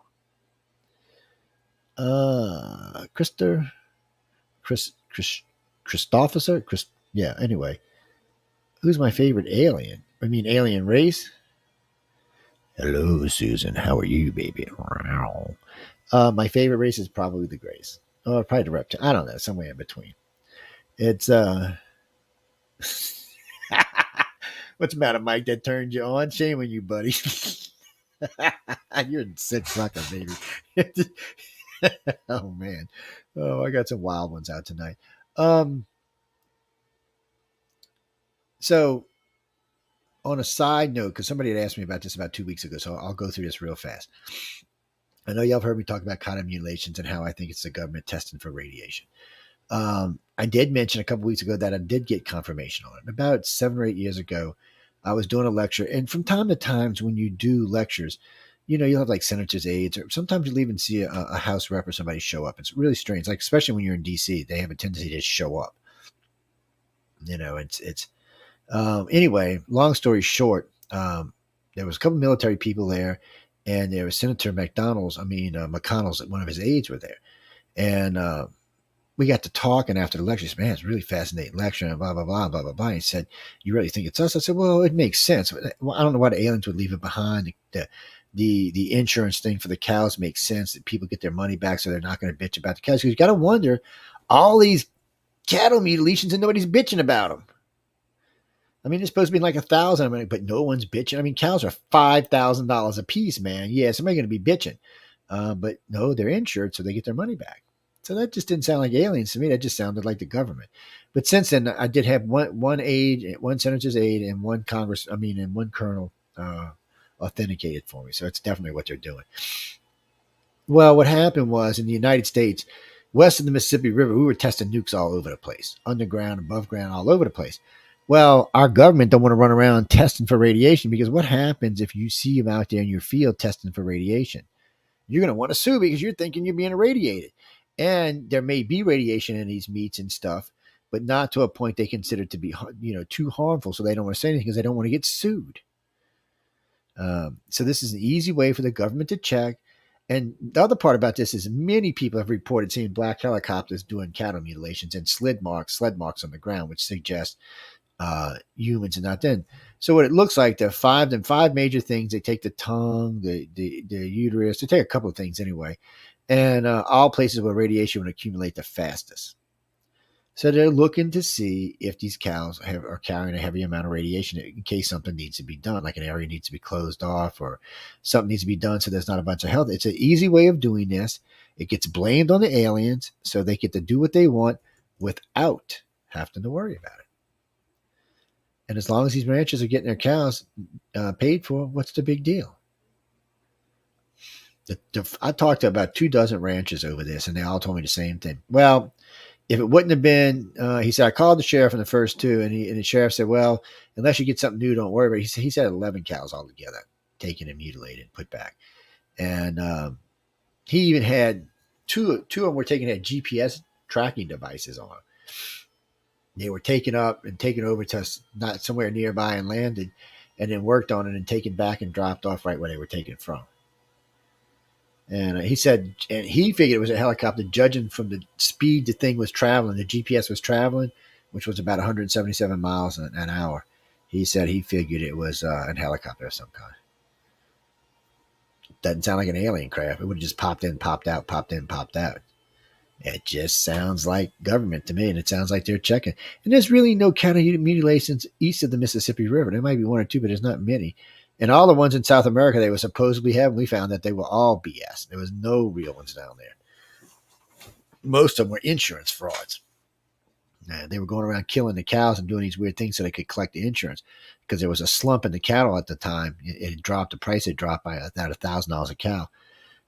So they just mutilated them all and claimed on the insurance, because the insurance had to pay full price. Yeah, it was some army general down there. He just went crazy, killed like 200 something cows. And then some of them they couldn't find. They found out they had been stuffed in A water tower. Yeah, it was crazy. Well, that's also where the human mutilations came from, which I haven't verified that any human mutilations from extraterrestrials ever, not least that they gave back to us. I would think anything that they mutilated, screwed up, would go to the cleanup crew and we would never see it again. See, that's the whole point about the cattle thing. We know there's a cleanup crew for the extraterrestrials that clean up their mistakes. So why would they leave the cows behind? And they like meat and stuff. They do all kind of shit with it. They suck the blood out and they churn the meat and they have big. Anyway, they're like the cleanup crew, not just for the Greys, but for a lot of different races. I guess the council figured out a way to reuse dead things. I don't even want to imagine. I don't even want to know. Some things, maybe Soylent Green. Some things I just don't want to know, people. Well, John, thank you. I'm glad I look pretty in pink. Not sure how to take a compliment from a guy like that, but okay. Pretty in pink. Yeah, that's, handsome, maybe. Pretty. Asshole. I'm sorry, people. That's just comments about everything. I can't read it. Jesus. But getting back to the Greys, so the Greys really seem to want to be the policemen here. They want to keep an eye on both the reptilians and the humans. They just don't trust them to do what they're supposed to be. I think that's why they took over all the original abductions, and that's why they do the majority of them now, because it's just easier this way. Well, damn, Denise's are active tonight. Anyway, it's not like they're not going to interbreed with each other. So let's say that we got David and Marty. So let's say David and Marty have a kid. Now, David is a reptilian contactee and Marty is a Grey contactee. Okay, they have a kid. Now, this kid's mixed, right? Who's going to take this kid? Is it going to be the reptilians or the Greys? Well, Greys usually supersede, but maybe not. So, but anyway, this kid marries someone and has a baby, and that person is a human alien. Now they've got a three-way hybrid. Now that kid turns right around and goes back and marries a Grey and has a baby. This kid, there's no telling what these children are going to turn into. I think that's one of the reasons why they watch us so closely, because I think in the future they think that we're going to be a very powerful race. They screwed up giving us all three of their DNAs. They just screwed up. So now, along with whatever our original DNA is and the other three sources of Greys, reptilian, humans, we're going to become a super race, but not for a long time, people. 100 million to 1 billion years, I would think. But we're going to become like the light beings for sure, or something along those lines. And I think that's one of the reasons they're so adamant about keeping an eye on us. They're the ones that screwed up. We got their DNA now. Well, to answer Howard's question, which, man, I ain't seen someone named Howard in like a decade. No offense, dude. It just caught me off guard. I'm sorry. These races, they're playing the long game. They're not playing the short game. They're really looking at this, 1 million years, 5 million years, 10 million years. They're not really looking at it. That's why you have such a hard time understanding what they're doing, is because their goals are so long range. They want to see us become a psychic race. It may be a prerequisite to serve in a council. You probably have to be psychic. I imagine telepathy and empath is something that you have to serve, or to be a member of the council. The majority of the planet must have to have it. Well, a telepathic planet's going to be a more honest planet, isn't it? Yes. Because when you look at somebody, you instantly know what they're thinking. It's going to be a more honest planet. Oh, well, I didn't think you were hot. Well, that's not what you were thinking. Oh, I didn't think you were dog. Well, that's not what you were thinking. You just got to be honest. You walk up some ugly guy and you're like, oh, God, yeah, you're ugly, dude. I'm sorry. I'm going the other way now. You got to be honest, because he can read your mind. He's been thinking, well, this bitch been thinking I'm ugly for the last mile. But it will change the way we interact with each other and the way we do things and the way we are with other countries. Because, I'm sure somewhere along the line we'll figure a way to keep lying and blocking it out. But in the beginning, it's going to be tough. These abilities are going to be growing and we're going to be getting in other people's heads. It's a bitch. Being empathic sucks. It's a great thing in lots of ways, but it also sucks. If you're close to people, it doesn't even have to be a spouse. It could just be a friend or somebody you work with a lot. When you're empathic, you tend to get in people's heads a lot. And you'll be talking and you start answering people's questions without thinking about it. or asking questions that they're about to ask, or saying something that they're thinking about. Um, Something simple too could be like, I want to go get an ice cream. Oh, let's go get an ice cream. Oh, I was just thinking about that. And after you have been thinking about that 100,000 times, you're kind of like, well, there's something screwy here, because you're picking up on all of it. An empath's going to have a hard life, because if you don't know you're an empath, let's say that you're a stage 5 empath, you're right in the middle somewhere. Pretty good empathic abilities, pick up a lot, send a lot. Let's say you go to Mardi Gras, okay, and you're standing in a crowd full of drunk, happy people, and all of a sudden you start feeling woozy and happy and crazy, and you can't feel out why. You're like, well, this isn't me normally. Why am I not? Why am I not feeling like this? Why am I feeling crazy like this? Or all of a sudden you start bawling and crying because you done picked up on something. Or you walk into a room and everybody in the room instantly starts acting like you. They're in whatever mood you're in. So empaths can set a mood or accept a mood. So you can walk into a room, and if a room's got a particular mood as an empath, you may pick it up and carry that mood. Even though you was in a good mood, you now might be sad. But also in the same breath, you can transmit that mood. So you could be mad, happy, pissed, or whatever. When you walk into a room, that room or wherever you're at, those people will instantly start feeling the way you do, even though nothing was said between anybody. It's a real bitch sometimes. Especially if you're not feeling good, or if you're cranky or you're mad, it can be a real bitch. Hello, Susan. How are you? I actually do know some really cute ones too. I do. I even know a couple got a little ching with them. Yes, I do. Reptilians are weird though. That's all I can say. They're weird. I was actually talking to someone in the other chat room. Yeah. Well, no, she asked me if I knew any single reptilians, and I do know a couple. Yeah. The young reptilians don't have tails, by the way. They're usually only around 6 foot, 180, 280 pounds. We're not even going to get into the other things. What's sad about this? I have information on sexual organs, what they look like, how they work. I mean, stuff that you were like, some of the information that people give me is unbelievable. It's not that it's probably not real. It's just great. So here's another one for you. So these men were talking about these female reptilians that used to come and take him and have sex with him, right? And I remember when the first guy told me this, he said, Joe, she sat on me, and this like tube came down and went inside of me and went inside. And he said, next thing I knew, I was just, all over the place. And I was like, what?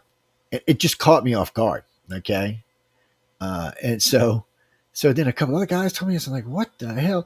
So, it's not stuff we make public. This is like only the third time I've even said this on the air. So most people don't even know what we're talking about. So when you have a man, especially a grown man, because men don't even like to admit they've been taken, by the way. It's hard for men to come up and say, hey, I was taken or probed or whatever. So for them to admit this is tough. For a woman to come in and rape them and do these things to them is just not, they don't know how to deal with it. So when I hear these, I'm like, wow. But women also tell me the same things. They tell me how it's shaped, what it looks like, how it acts. I'm like, really? This is far more information than I need to know. It's freaky, it's weird, and then these men and women develop relationships with these aliens. And what's weird is a reptilian can come in and make yourself look like anybody. He can't physically shapeshift, or she can't physically shapeshift, whichever way you want to go. But they can make everyone have the image. Is that what they look like? They can even make you think that their skin feels a certain way. But their skin feels like, to touch feels like a warm suede. Depending on the way you touch them, a cool to warm suede. But their body temperature when you touch them, it feels warm to you. So our body temperature is at 98 degrees. So they may be a little bit warmer than us, or right around the same temperature, maybe 100, because they're all warm to the touch, not cold to the touch. Would you sending me money? Well, thank you. The more the money, the merrier, man. Look, come on, girls, pick that stuff out. By the way, anybody wants to make a donation to the network, you can go over to uprntalkradio.com and click on the donate button and say thank you, and send a donation by. We're always looking for donations. By the way, what time? Yeah, we got a few minutes. So one of my friends who's in the room right now, we're all working on starting some conferences. We really want to get some local Southern stuff going on. Not to hate on my friends up north. It's just y'all have conferences. Out west, you have a buttload of conferences. But down here in the South, there just aren't, these religious people don't like us talking to aliens and ghosties and stuff that upsets them. So we've been looking around, and we've got some ideas. And so reason I'm bringing this up. So if you're in the paranormal, or in ufology. So some people will be allowed to come speak. There won't be any pay involved this for y'all because you're probably newbies or you haven't got a big enough draw. But we will be offering slots for new people, or not even necessarily new people, just people who have been in the field. Now, that's not going to be all the slots, but we're going to offer some. As far as big names, we're having issues with that because who is a big name in ufology right now?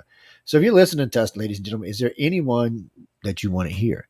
I mean, like Stephen Greer, Richard Dolan, Peter Robbins, Daryl Sims, Jim Sparks, um, Melinda Leslie, Kim's Carlsbad, Karina Sable, Marion Delicata, Neriera Isley.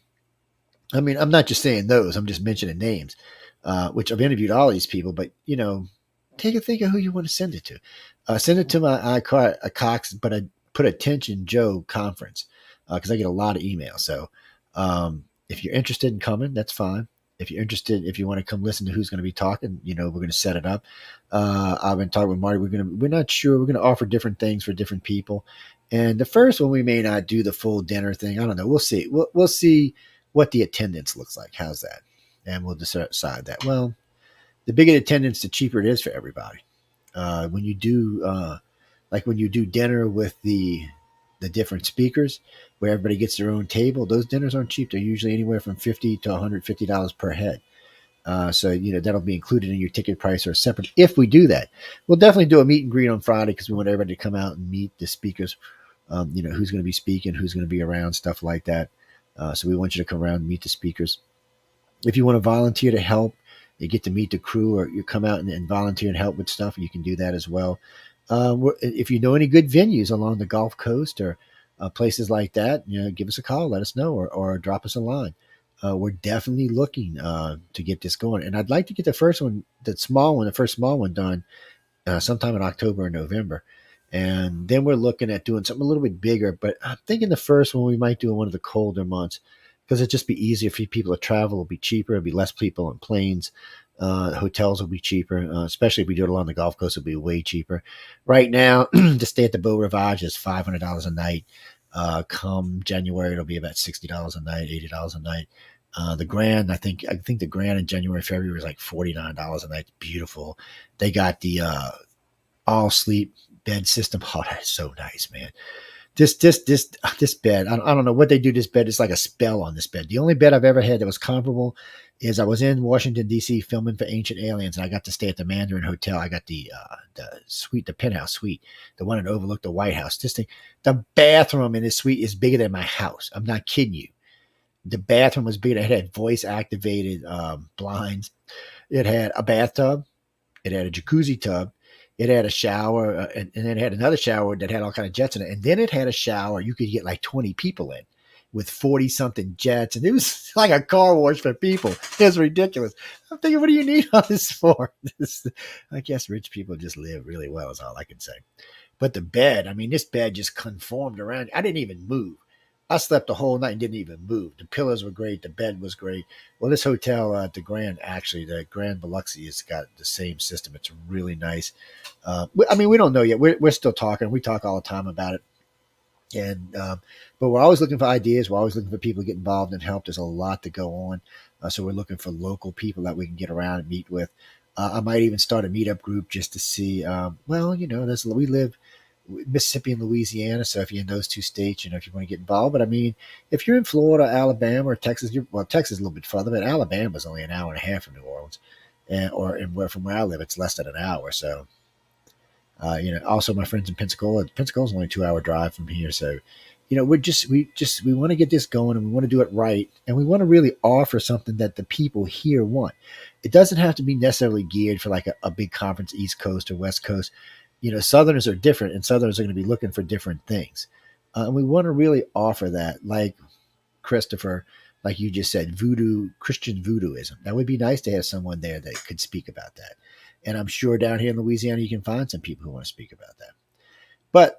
And that's for big speakers, little speakers, speakers in general. Just write to us and let us know who you think is a good speaker that lives somewhere in the South. You wanted somebody within, say 3 to 8 hours of where we are in the South. And we just want to see if we can get it going. You mean Beauvoir? I thought about doing it at Beauvoir. But the problem with Beauvoir is Beauvoir may be offend some people. I mean, after all, was the what was it? It was a confederacy, but it was a capital of the confederacy. So I don't know. Some of my black friends might actually get offended. Some of our black speakers might get offended. They may not, but I don't feel a need to put them in that situation. So more than likely, it won't be there. Now we might do a ghost hunt there. That could be interesting. Because it is a haunted, this shit, there's a graveyard on the side of it. I lost count how many graves are out there. So, for a ghost hunt, it might be interesting. And there are other places in both Louisiana and Mississippi that would make great ghost hunt. But also, there is the Honey Island Swamp where we can do sky tours. And not just sky tours. We can go out and do a sky tour and a ghost hunt in the same location. And we can also be on NASA base while we're doing it.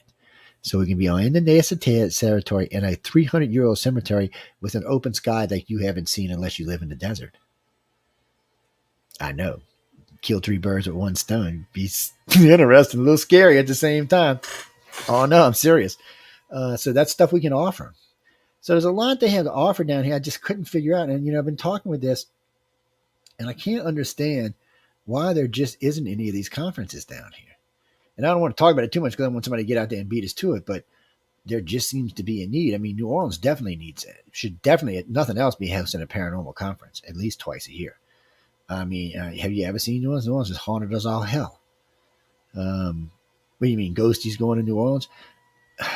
You mean, you know what? In the French Quarter, I have not heard that much about aliens in the French Quarter. In the Vieux Carré, not so much. I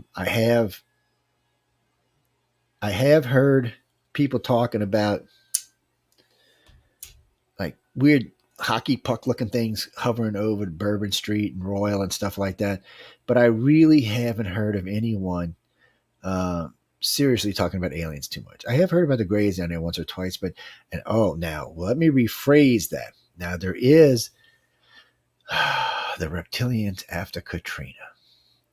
So I'm going to tell the story even though we're out of time, and y'all can tell me what you think. So originally, this story came in 6 weeks after Katrina. NOPD, which is a New Orleans police officer, contacted me and had said that he was out on patrol with his partner when they ran up. They parked their car at the end of the French Quarter on Esplanade Avenue. Now, Esplanade was still flooded. There was still a couple of feet of water on Esplanade. So they got out the car and they were walking around, and they seen what looked to be a guy about a quarter mile in the water walking about waist deep in water. So they're hollering at the guy because nobody's supposed to be out there. So they start walking towards it. It starts walking to them. The cop says as he got closer, he realized that this looked like a giant lizard. So he reached for his gun, to tell it to stop. He said, I really think I was going to shoot it. And he said, the next thing I know, I was walking back to my car and getting into the car. And my partner looked at me and I looked at my partner. He's like, and we just didn't say anything. He said for 3 weeks. And he said, we had heard somebody else thought they had seen something along the lines that I got us to talking. He said, somebody told me that there's a resident alien guy in New Orleans. So I looked you up. He said, you were in the Times-Picayune, by the way. I said, yeah, I know.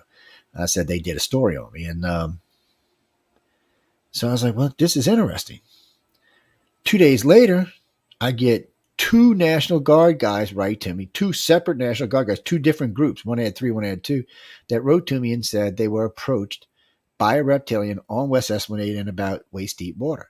He said, I drew my M16, and he said the next thing I knew, I was walking back towards the truck. Now, both of them. So all together now we have 4 different groups of NOPDs and 5 different groups of National Guard. Now, all these National Guard guys, by the way, were from Desert Storm. These were people who had just come back from Iraq that were working here, that had volunteered to come down here and work.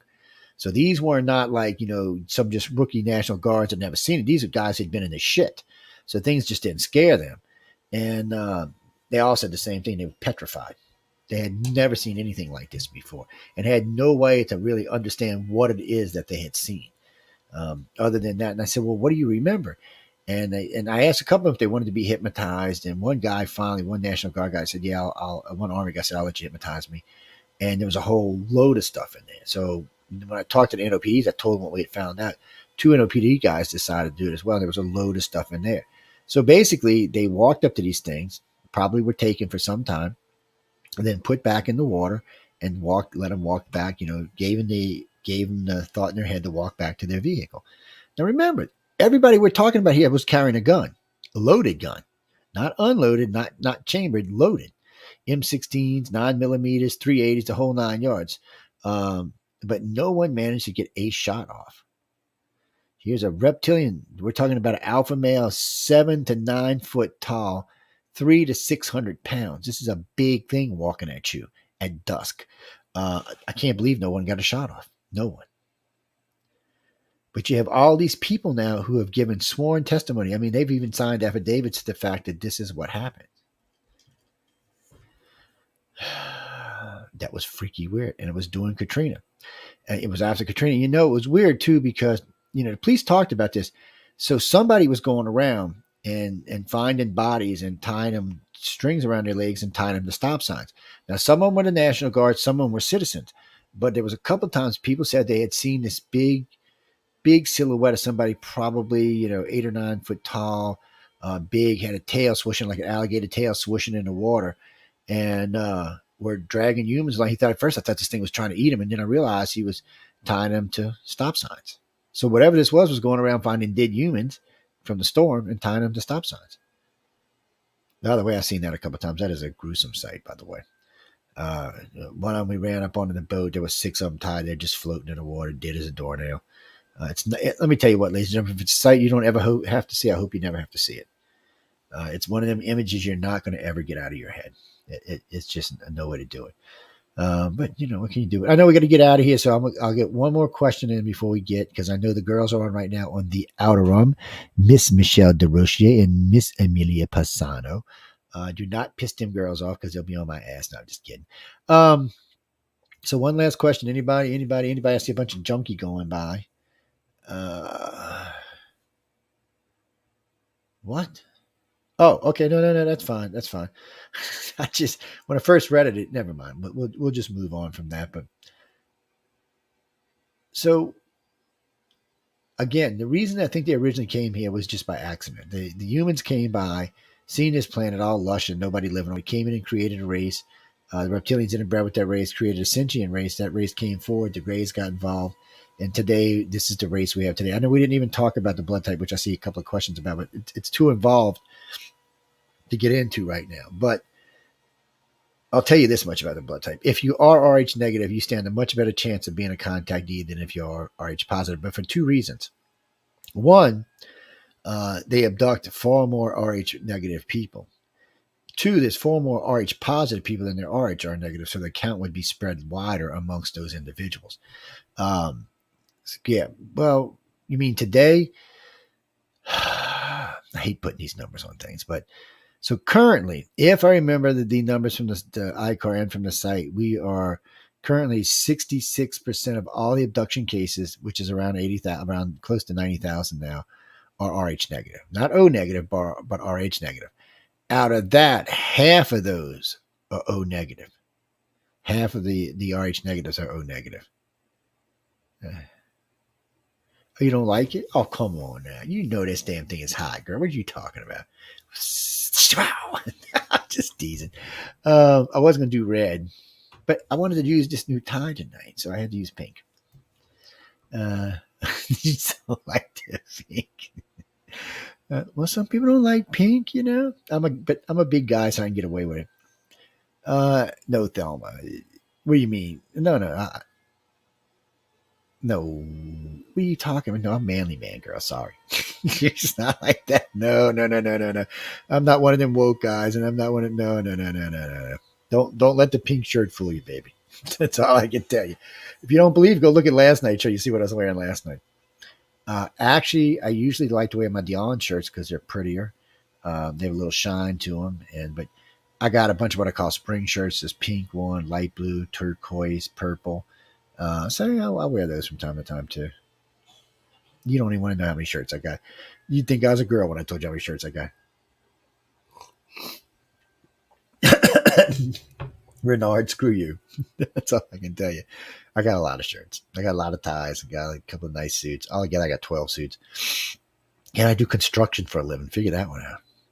Mm-hmm. Actually, I was going to wear a vest with this one tonight, but I decided not to. Just one of them things. Thank you. I'm glad somebody thinks it looks good. Nah. Anyway, Billy, last question. Is Bigfoot an alien? Jesus Christ. I should have known you were going to say that.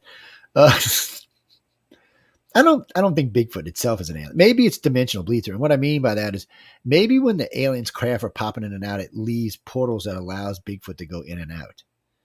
Well, well, I've never seen one. And obviously they don't want to get around me because I'm allowed to shoot the bastard.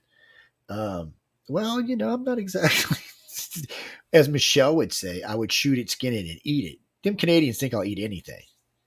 Yeah, they mostly right. I'm a coon ass. What can I say? Half me's a coon ass, half me's a redneck. We eat everything. We can't help it. It's part of living in the South. Don't start. Oh, you can see that? Yeah, right here. It's Crown Royal. So before we go, that Crown Royal is from Right Into the Future, not last year, but the year before. It's been sitting there for 2 years untouched. This is how much I drank at the party that night. That much. That's it. And ever since then, it has been sitting right in front of my collection of great philosophers. That's some of the greatest. The Iliad and the Odyssey's up there. Almost all the great philosophers. That's great reading stuff, guys. Yeah, if you want to look at it. All right, Christopher. Jesus, I gotta go, people. It's. I know Michelle's probably crying because I ain't got her in the main service. She's losing listeners. I don't think they hate us. Okay, real quick. So you have all three of these races. Again, they could have wiped us out any time along the line. They could have wiped us out. We could all be dead. I mean, let's be honest. 1,000,000 years ago, who was here? 100,000 people, maybe, if that many, and they were doofus asses to start off with. So, and even today, if they really wanted to put a disease out and wipe a whole bunch of us out, some kind of silicon-based disease that we can't cure, wipe out the whole planet, except for the contactees, make them naturally immune. Matter of fact, that's what the Holocaust dreams are about. But they haven't done any of that. And they also haven't enlightened us. Why can't they just beam every leader of the world up to the ship one day and say, look, you blank, blank, blank, blank, blank, blank morons. This is how you should act. And if you don't start acting like this, every time you get elected and you don't, we're going to zap you, turn you to dust. And eventually our leaders will start acting right. Oh, well, wait, Mr. Gray, I didn't mean, nope. And eventually we'll start behaving ourselves. But they don't do that. They don't give us advanced information. They don't tell us what the cosmos is. They don't even tell us what we can expect for our own souls. It's not their job. They want us to evolve naturally, but they want to keep an eye on everybody the original families that were originally abducted, because those are the ones with the abilities. So they want to keep an eye on those people with those abilities. Each generation's empathic and telepathics get better. And they're interested in where this is going. But that's not the whole planet. And again, people, not everyone on the planet can be telepathic. I don't like breaking your little hearts. I really don't. But if you like, I can prove this to you. So for anybody out there that thinks that everyone has psychic or latent abilities, this is an easy test. 2 cards. 2 colored cards or a king and a queen. It doesn't even matter. Just 2 cards, as long as they're different. Go to any mall in the United States, put a sign up. Would you like to be tested for telepathic abilities? You will be surprised how many people will come sit in that chair for you. If you do it in a mall, you'll probably get 100 the first day. You sit them down and say, okay, these are the 2 cards, king and queen. Okay. Or you just put the cards down and say, what are these cards? These are playing cards. Look into my head and tell me what you see. Tick, tock, tick, like the Jeopardy music, going on. They can't guess it. I like to use like red and blue or yellow and blue, 2 colors. And I like to put them down because I don't want to put it in a situation that's 50-50 where they can just guess. I want them to figure it out. So I'll just say, okay, these are 2 colored cards, and I'll slide them up there. Which color is this side? Which color is that side? That side's red. That side's yellow. You flip them over. Oh, shit. Can you do it again? They do it again. They do it again. They do it again. Because you can keep switching colors because you got a deck of cards. And then you know you got somebody. But the majority of people don't even get 50-50. It's like flipping a coin. Have someone flip a coin 100 times and see if you're even 50-50. Most of the times you won't even get it right 35-65. It's weird. But the majority of people have no psychic ability whatsoever.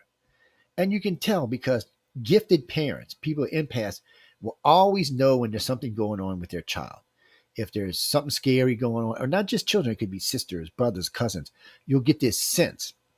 It's like being twins almost. You're connected in a different kind of way. But parents that are not empaths do not get that same sense. They don't. It's just a different kind of thing. It's a very different kind of thing, actually. Well, you know what? Next week we'll do. I don't know if we got a guest next week or not because Carmen's doing all the guests, and I just talked to him about it tonight. But if we don't, next week we'll get into some of our abilities, how they work, what should we expect. We'll talk a little bit about what's going on in the planet as far as our abilities go and things like that. And we'll talk a little bit more about the conference. You'll start hearing me talk about this more and more every week until we get to the point where we're announcing, for whatever. But I got to go, guys. I want to thank everyone. Marty, nice to see you. Susan, nice to see you. David, nice to see you. Chris, nice to see you. Denise, nice to see you. Helen, nice to see everybody who showed up tonight. It's always good to see questions in both rooms. It's always an appreciated thing. For all the loves and hugs and all, thank you for all of that, guys and girls. I got to go. Be sure you go run over and catch The Outer Realm with the lovely Michelle DeRoche and the fabuloso Emilia Pisano, and give them a hug, give them some love. Good night, everyone, and stay tuned. Dun, dun, dun, dun. Dun, dun, dun, dun, dun, dun, dun, dun, dun, dun, dun, dun, dun, dun, dun. Sorry, I'm losing my mind. That's what old age does to you. But guys and girls, again, thanks for tuning in, and I will see y'all next week.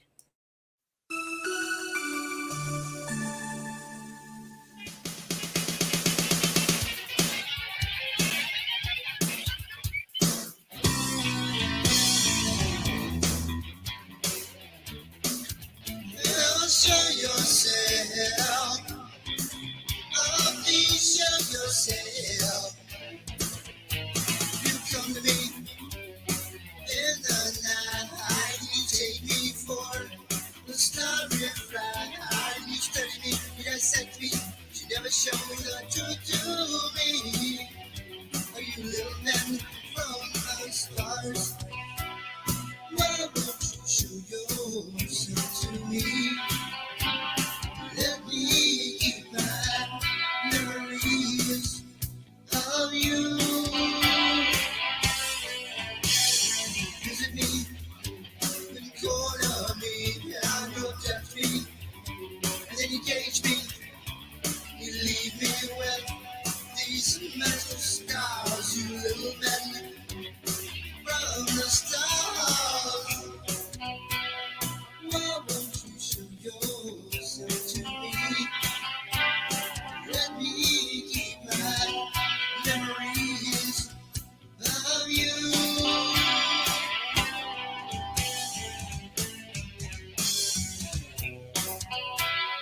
Why won't you show yourself to me? Let me keep my memories of you.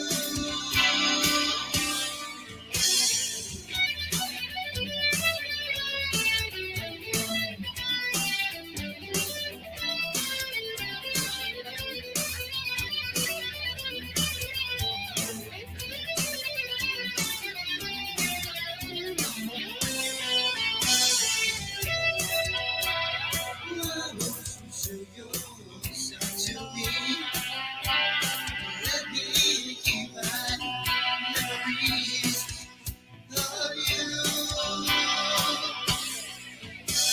Show yourself.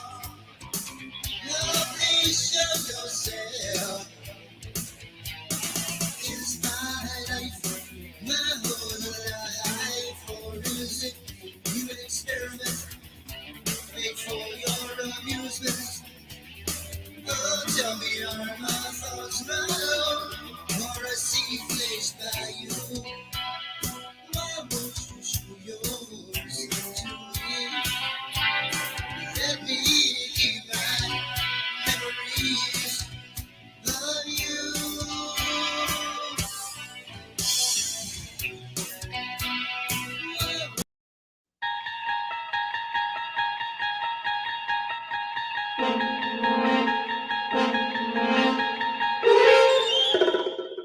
You're listening to UFO Undercover with your host, Joe Montaldo, right here on the Paranormal Radio Network.